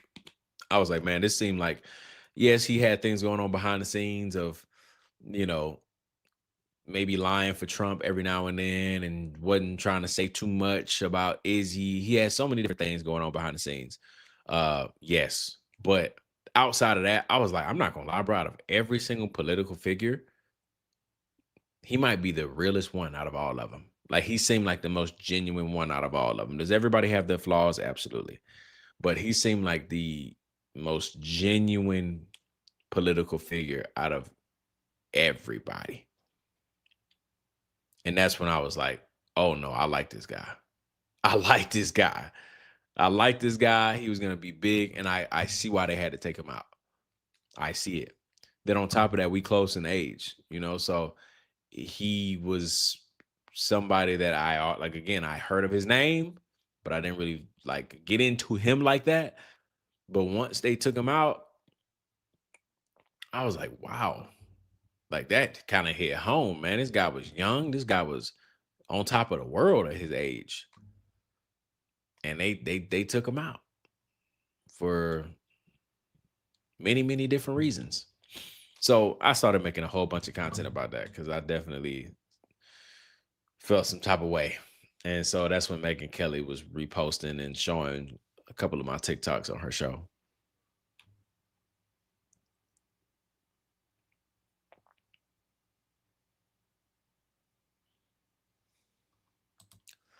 JD Yapper, you hold my interest. That's great. I appreciate you, Donna. Come on and listen more often. We got a great community over here.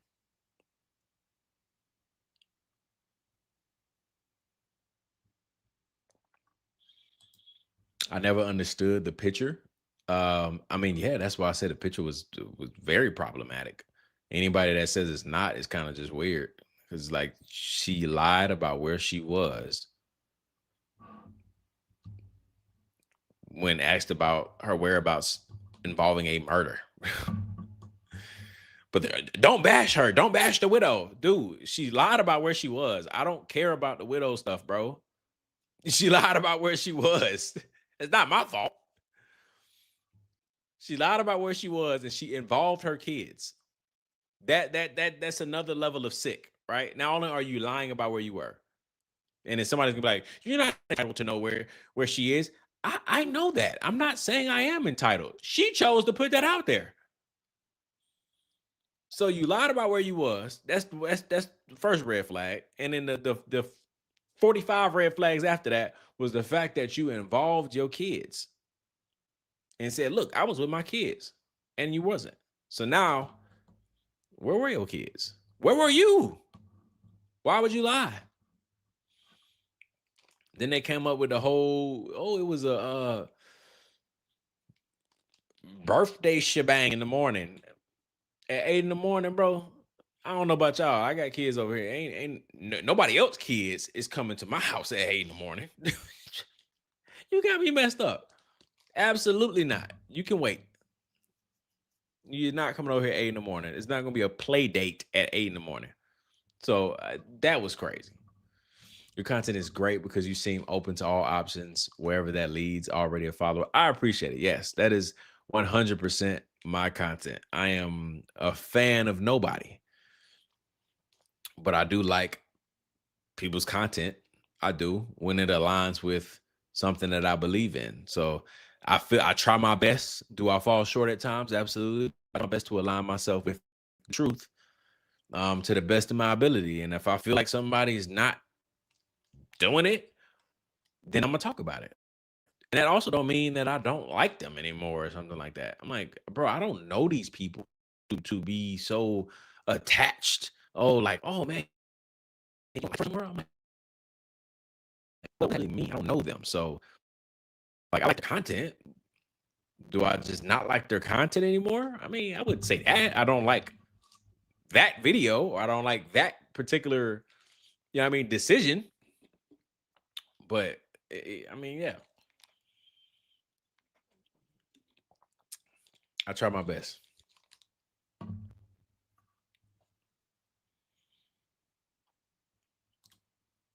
We never heard or seen Vanessa Bryant propagate her husband's passing. Kobe was loved around the world, and Erica did the complete opposite of Bryant's wife. It's true. Believe it or not, it is true. That is a fact.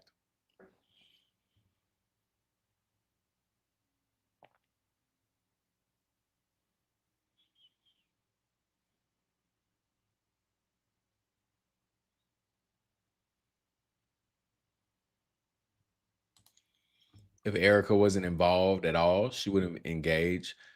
There should be nothing for us to investigate or look at. Yeah, I agree, and I think that's why she went dark after putting out that picture of the kids. Well, Andrew Kovac did it, but that's why she went dark. And I said that on TikTok a million times. When the picture of them kids came out, and that whole debacle went down, I was like, bro, I promise y'all, she is never gonna say a word about any of this stuff ever again. Like, it is bad. It's bad. And she never has. She came out like that one time, dressed in all black, men in black, when she was like, and Candace Owens is accusing me of murdering my husband. Like, that was it. Outside of that, she hasn't really addressed anything since like December.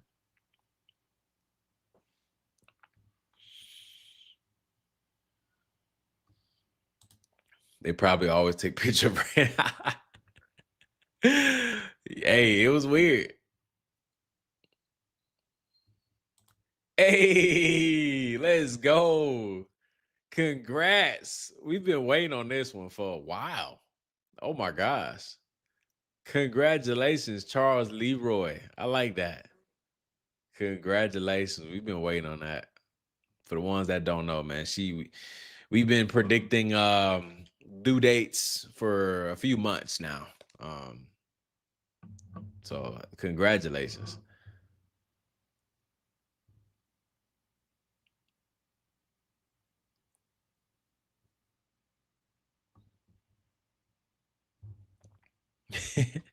Someone said they think Lisa Knowles created a fake account. She did lie about a lot of stuff.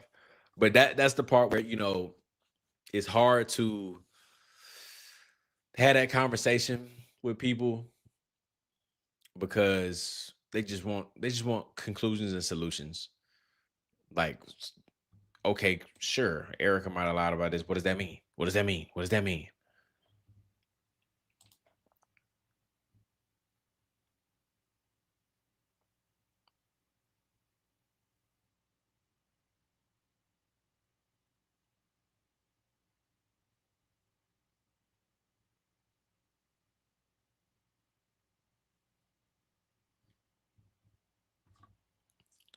If Mitch Snow has a picture of EK at some fort, that would be sus.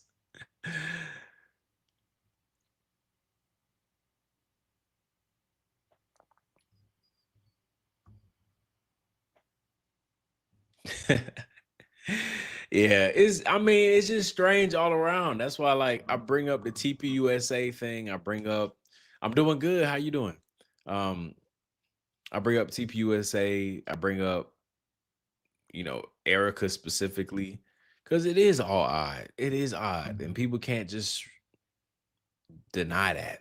You know what I mean? Turn a blind eye, like, oh, whatever. No, it matters. Like, there was literally a case where a woman eliminated her husband. And I'm not saying that's what Erica did. I'm just telling people that it happens because they love to say anything is possible. So I don't know why that doesn't apply to this situation now where anything is possible and Erica could be involved somehow. But the woman eliminated her husband, told the world that she didn't, wrote a book about grieving and all this other stuff. The police wrote her off and cleared her. But then they ended up starting to get the reports from her friends and family that she was very weird and off, and something was strange about her looking to her. And they started to do that and found out that she actually did it. Whoa, what do you know? That all came from people saying her behavior is off. I didn't think that was possible. According to y'all, according to some people, oh, y'all just going off vibes. What? Police just on vibes. And they arrested her. And turned out they were right. Vibes check out. Shawty was weird. And Shawty lied for a long time. Wrote a book about it. Imagine that. No, no, no, no, no, no. Leave her alone. She wrote a book about grieving. She wrote a book about it. There's no way she did it. She's grieving. She wrote a book about it. Leave her alone. And it's funny. It's funny how people just ignore that entire case. And again, I'm not saying Erica did it, but when Tyler Robinson is the lone gunman, the lone wolf, that's what y'all are selling. That's what y'all are pushing. And then when people ask where you were, the night before or 2 nights before and you can't confirm it. Dog, in any normal world, that is like done deal. I ain't saying you're gonna get immediately locked up, like arrested and charged with something, but you are immediately being brought in for questioning. Immediately.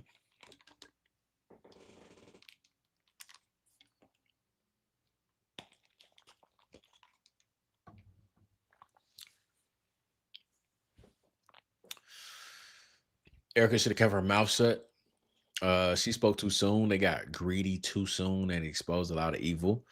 Yeah, I wonder why nobody has a lot of smoke for the board of TPUSA. You know, the board of TPUSA has kind of like started all of this. They condone all of this foolery going on with Blake Neff and Andrew Covett and I don't know. It's weird. It's weird. Um Erica, all that stuff. You know, the board of TPUSA, nobody ever, you know, name drop them. Well, we know who they are, but they're never like, these people should come out and make a statement. These people should come out and say this. Because they should. They should be the ones coming out saying stuff about Andrew Covett acting out of line. Blake Neff called Candace a coon the other week. Seemed like everybody forgot about that. Let that go real fast. TPUSA should came out. I mean, let's just say he don't work for TPUSA. So the Charlie Kirk show. Let's just say Erica. Somebody should have came out with a statement denouncing that behavior. We don't agree with that. But no, they didn't, did they? That's when I started to realize, like, yo, what's actually going on? Why is it that Blake Neff can say something like that? Never acknowledge the fact that he said all that, right?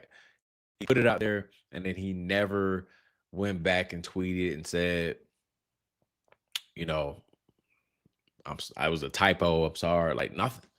Just moved on. And then I remember thinking, like, all right, bro. So that's crazy.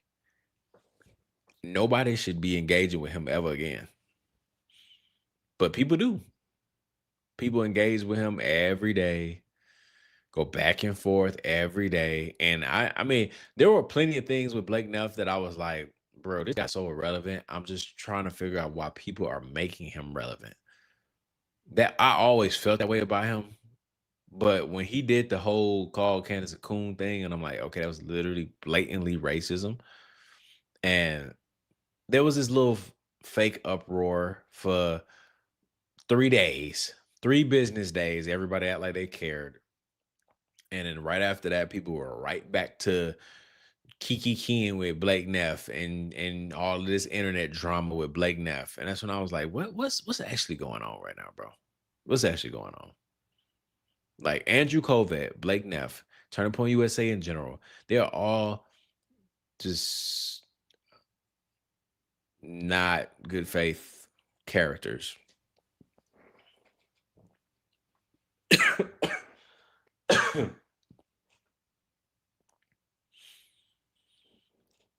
So, but everybody keeps getting them attention every day. And I think that's what they want. I think they are in place to distract everybody, and they just continue to do it.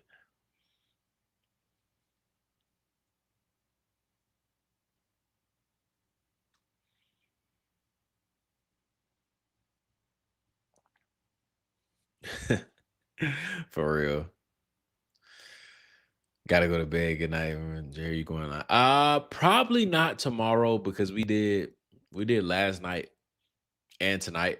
So when I do back-to-back nights, I usually take the third day off. So no live tomorrow. No live tomorrow. It might be a TikTok live because that's kind of like I can just cut it off at any time. So it might be a TikTok live, but no YouTube though. No podcast. No episode.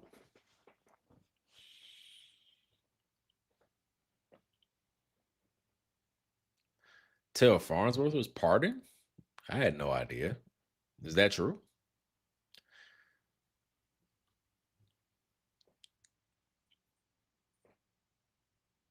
I had no idea who Erica was. She forced herself to my algorithm after Charlie was unalive. Everything I have learned about Erica has been against my will.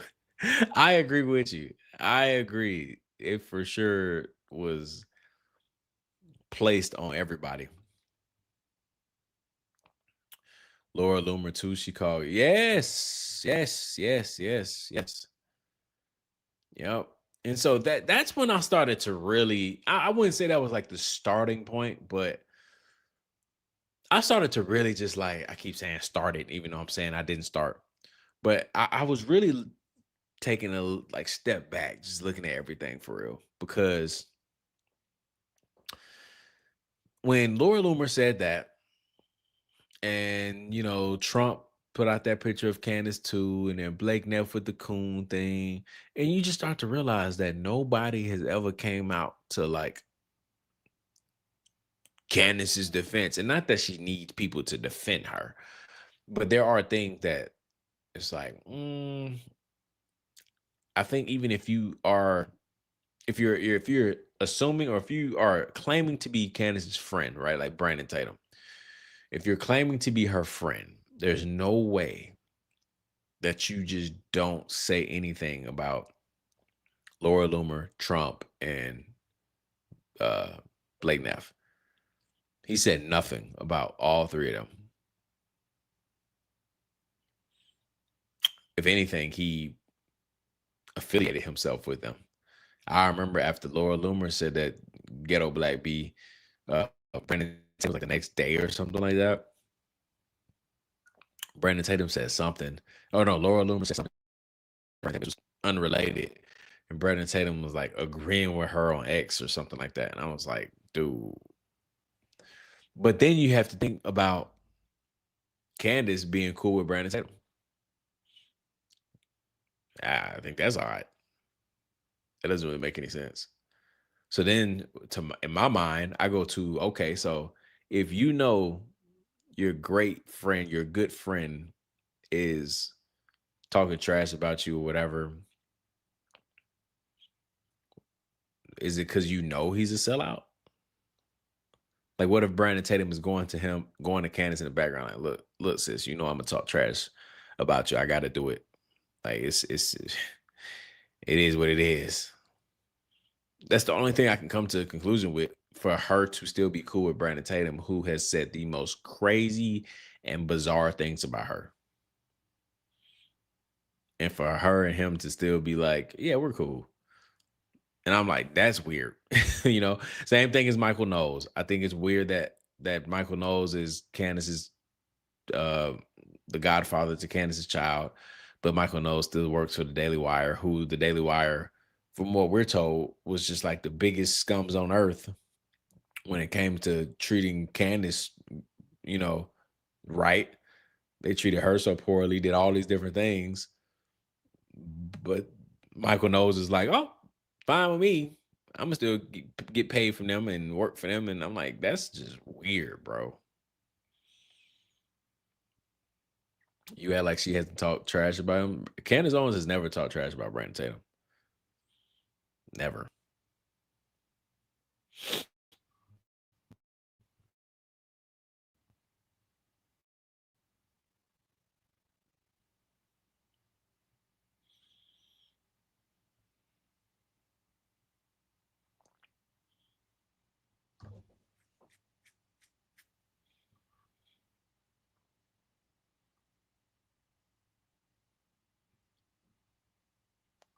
Yeah, the SD cards with Terrell Farnsworth. There are so many things that I thought of with Josh, but at the same time, I also know that those things aren't gonna come to like an agreement or a solution or anything like that. So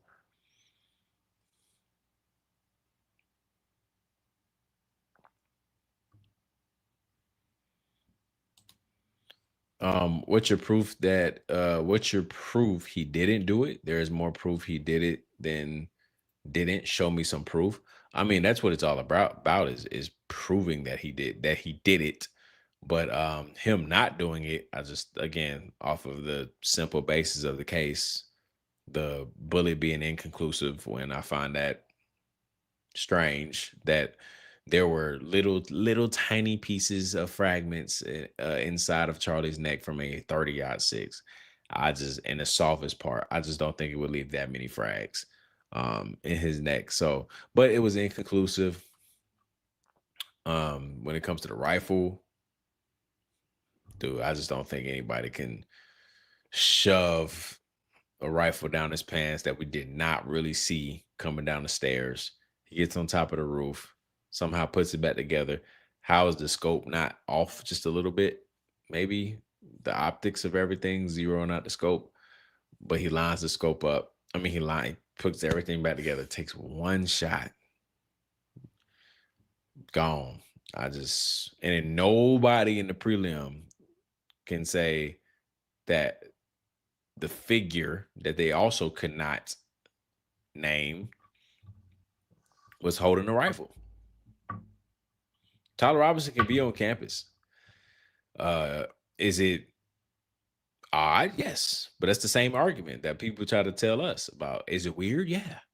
Tyler Robinson can be on campus. That's not a crime to be on campus. Is it weird to be 3 hours away from home? Yeah, but it's not a crime for him to be on campus. I need to see that video on the roof. You need to prove to me that that is Tyler Robinson. And if you can't do that, then sir, that's reasonable doubt, and you can't convict him. But saying his car and the text message and all these other things, I think all of those things are making people believe that it's Tyler Robinson on the roof.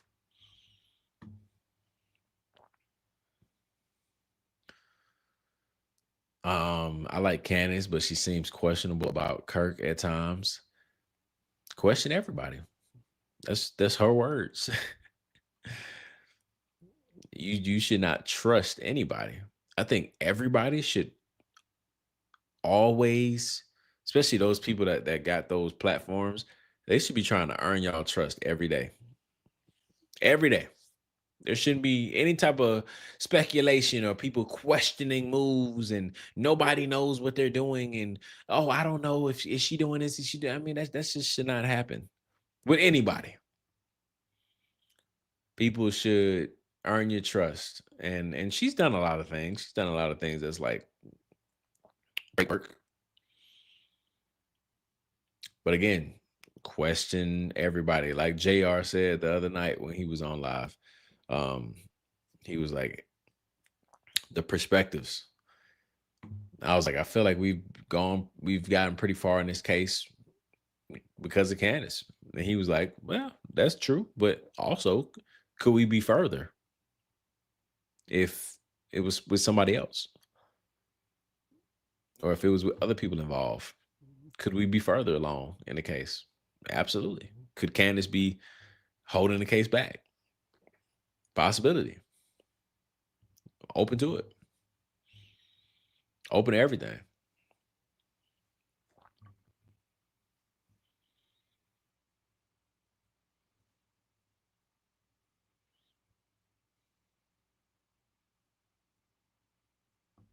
That's what I'm saying. Dude had a skinny jeans on. They talking about a rifle down his pants. Come on, bro. How stupid y'all think I am? Bro got skinny jeans on. Bro got a long sleeve that's like thin. You would see a print of something. The rifle, maybe the stock or whatever it's called is up here. Maybe the barrel is pointing out his pant leg.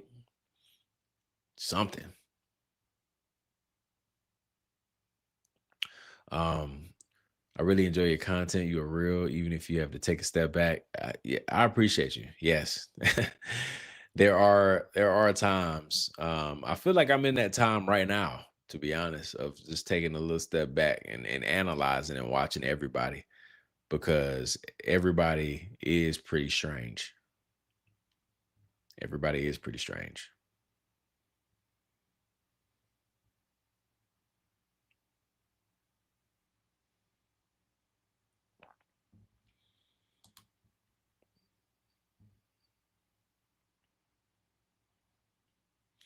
Yeah, I guess I'll do it for him.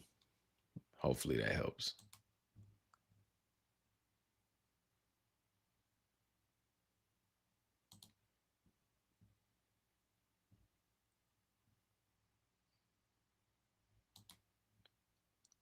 Let's see.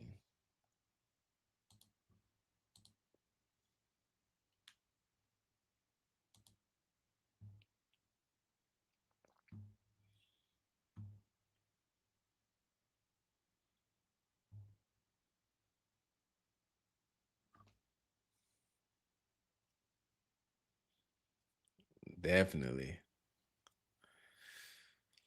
One person I do question is Tucker. He's very off. Very, very. Um, did you see on Barron's Q&A last night? He said there's another layer that will be coming out. I mean, I don't doubt it, but he's also said that for how many months? You know what I mean? So I don't doubt it though. But believe it when we see it. Believe it when we see it. Cause I don't know, man. Just been very weird. Tucker sus, yeah, he is sus. Especially after last night. Y'all saw what Buckley did last night. Buckley held his own. Buckley did good. And Buckley obviously has talked to Tucker about these same things, and Tucker has never said a word.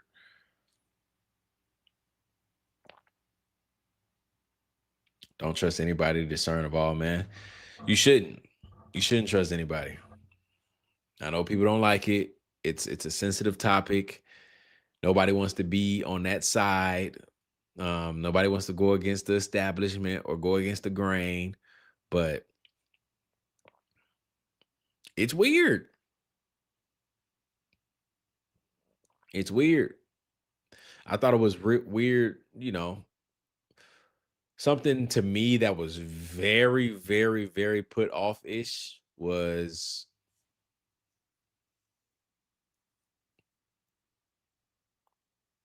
I think the Andrew Wilson and the $300,000 thing. That's when I really was like,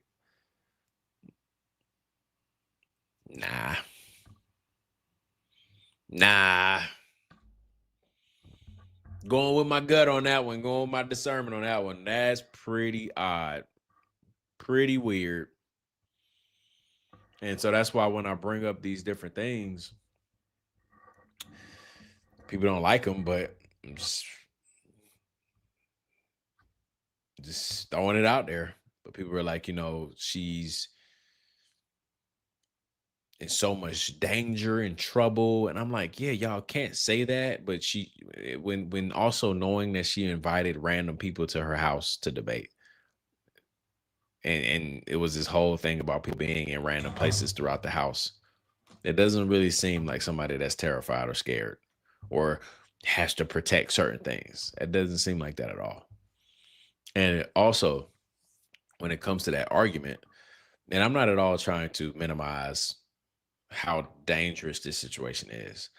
I'm not trying to minimize that at all. I'm just pointing out that saying on a podcast every day that you have so much information that's going to expose the government, that is just as dangerous as like releasing some of the information.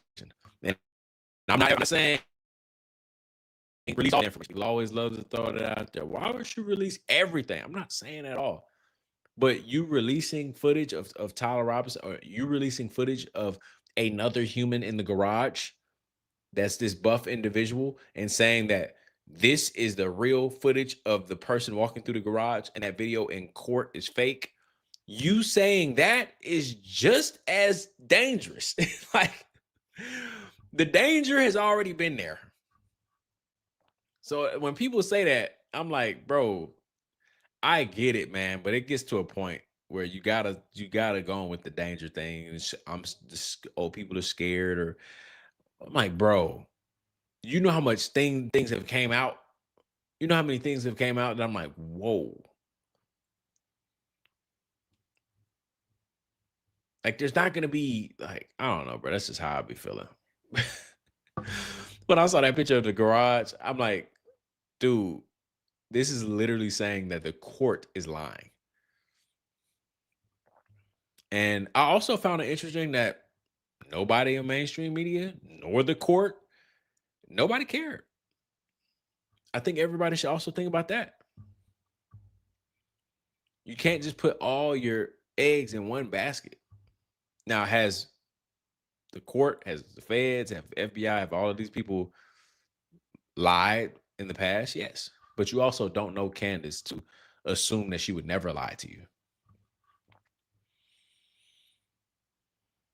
Because I thought it was very interesting that she released multiple pictures of this random individual in a garage and nobody cared.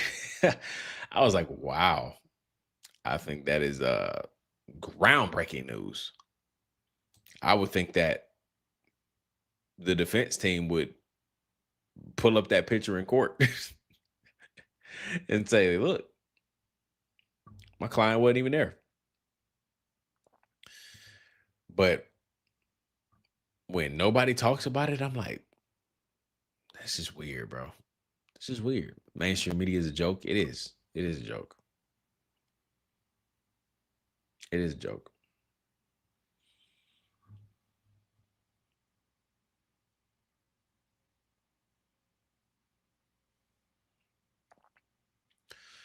Is it just me, or has Candace been rewording content that has previously gone through over and over?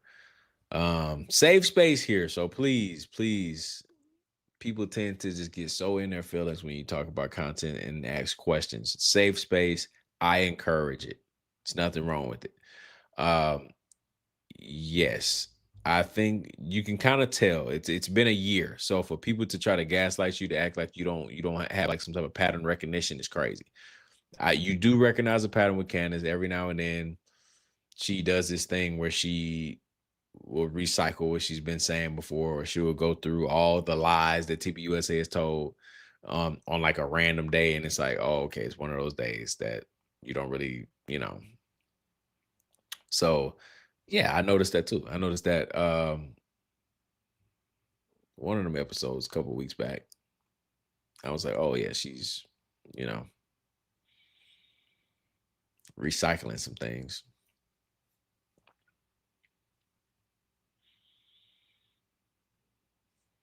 I wish people would understand that a lie is one bad decision away, and anyone can do it, even someone you would never think would. 100% agree. 100% agree. That's why when things like this happen, and I get like the weird feeling, and I'm just like, if you can do it once, you'll do it again, and it makes you just wonder, why did you do it? We're not going to get an explanation. Fort Huachuca picture, do you think it's real? I think that it's odd that we read Mitch Noah's tweet the other day, and even Mitch was like, kind of like dismissing it. He was like, it the picture of Erica Fort Huachuca doesn't even mean anything to the Tyler Robinson case, so why put it out there? And I was like, in my mind, like, what, bro? Like, they've been dragging this thing on for dang near a year. What you mean it don't matter? Um, I don't know. That whole Fort Huachuca thing is so strange, man, because they raise money for Midge, but Midge don't even have the money. It's weird. Weird. Then, Mitch has been threatened and all types of stuff, but I'm like, okay, Mitch, if you're feeling threatened and all this other stuff, then why don't you just put out the pictures and stuff to clear it? Why are you going through all of this and not releasing anything? I if Candace ain't, I don't know. I don't know. It's weird. Like, why do you have information and you can't release it because Candace and Barron told you not to? I don't know. It's strange. I don't know. I think a lot of stuff is weird too because I watched um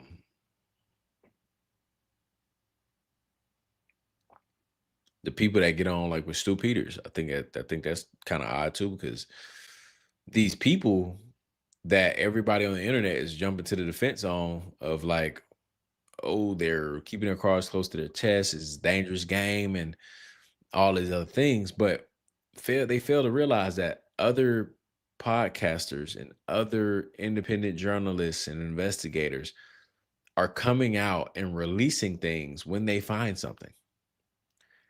And the main people will bring them on their platform and not necessarily steal their content and their data and their research, but they'll platform it, talk about it, use it. And I'm like, well, how is that fair? Because these are just regular people that have been doing the legwork. Not that you haven't done any legwork, but these people have done the legwork and they're choosing to release this information as soon as possible because they want to get to the truth.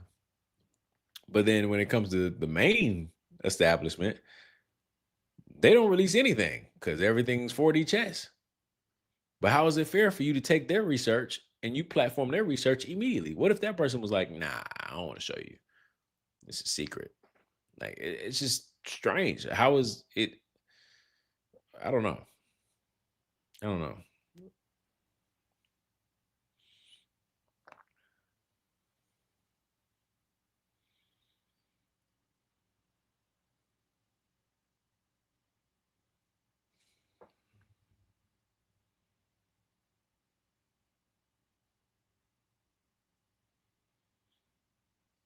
You feel like Barron brushed it off too? Yeah, I wouldn't be surprised. It seemed like that's what when I read Mitch's tweet, that's what I got from it. It was kind of trying to brush it off. And I'm like, nah, that's weird.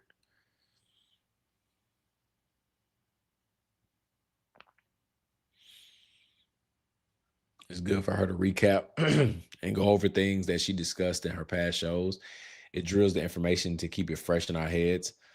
Um, I mean that's true, but I also would argue on the other side too that it does keep it drilled into your heads, but for maybe the wrong reasons. So I see both sides.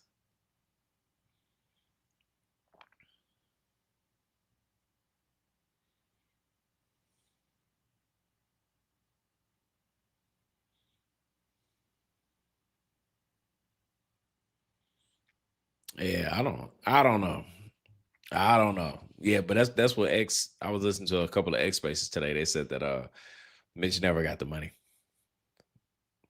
which is strange.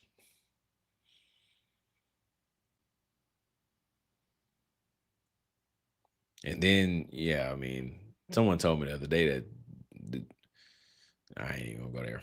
I ain't even gonna go there. I ain't even gonna go there.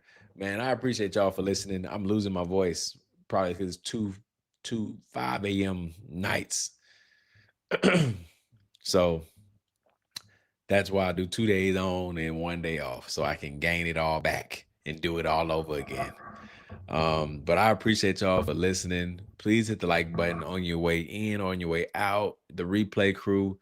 I appreciate y'all for listening to the conversation and discussion that myself and Josh Carr had.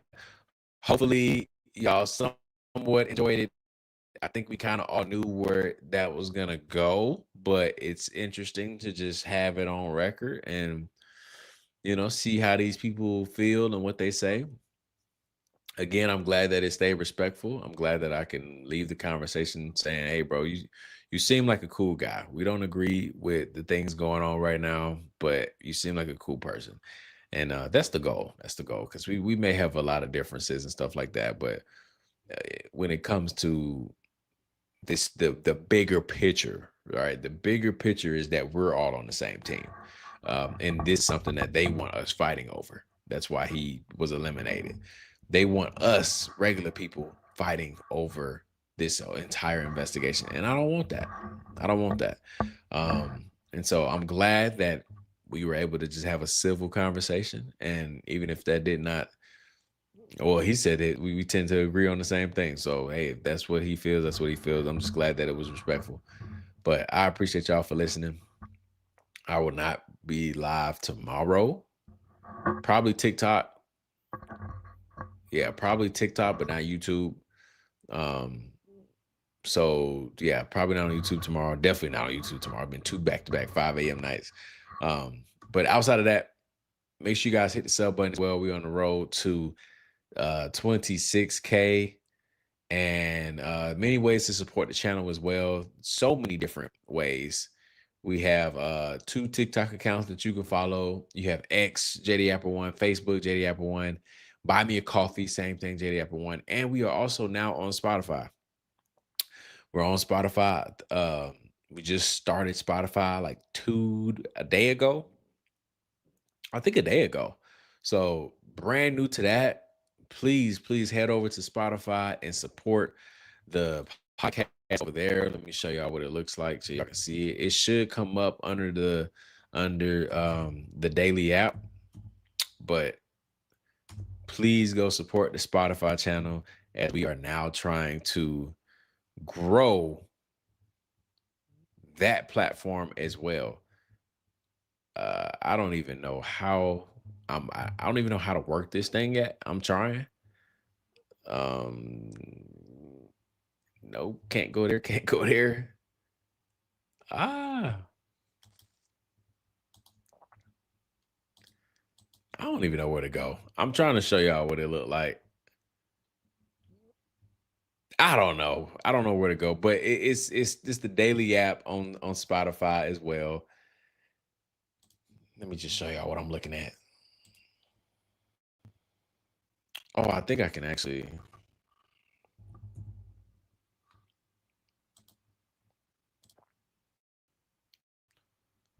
One second. Let me put up. I'm trying to pull it up because I sometimes it's hard to search new channels on Spotify because it has to get like registered and all that. And it is, but it's brand new, so it's probably gonna be at the bottom of all the search bars and stuff like that. Here it is right here.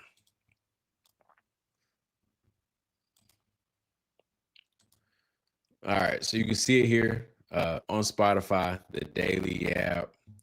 We are dropping some episodes. We will be dropping like probably not tonight, but when we do these episodes, I will be dropping the episodes on Spotify. That way, if you want to just throw on a Spotify throughout the day, you can. So we're going on that as well. Please give it a follow again. The daily app, Jay the Yapper. You'll see it over here is the profile picture and stuff. Y'all like that shit bang, y'all like that. Outside of that, I appreciate y'all again for listening. Tell us where the lamp is from. Amazon. I'm an Amazon king over here. A lot of stuff I get is off Amazon. My whole dang setup is Amazon. Camera's Amazon, microphone Amazon, my boom arms Amazon, my lights are Amazon, my map is Amazon. Amazon sponsored me, bro. But outside of that, man, I appreciate it. I hope you have a great Friday. Yeah. Hope you have a Friday. I love y'all. See y'all on the next one.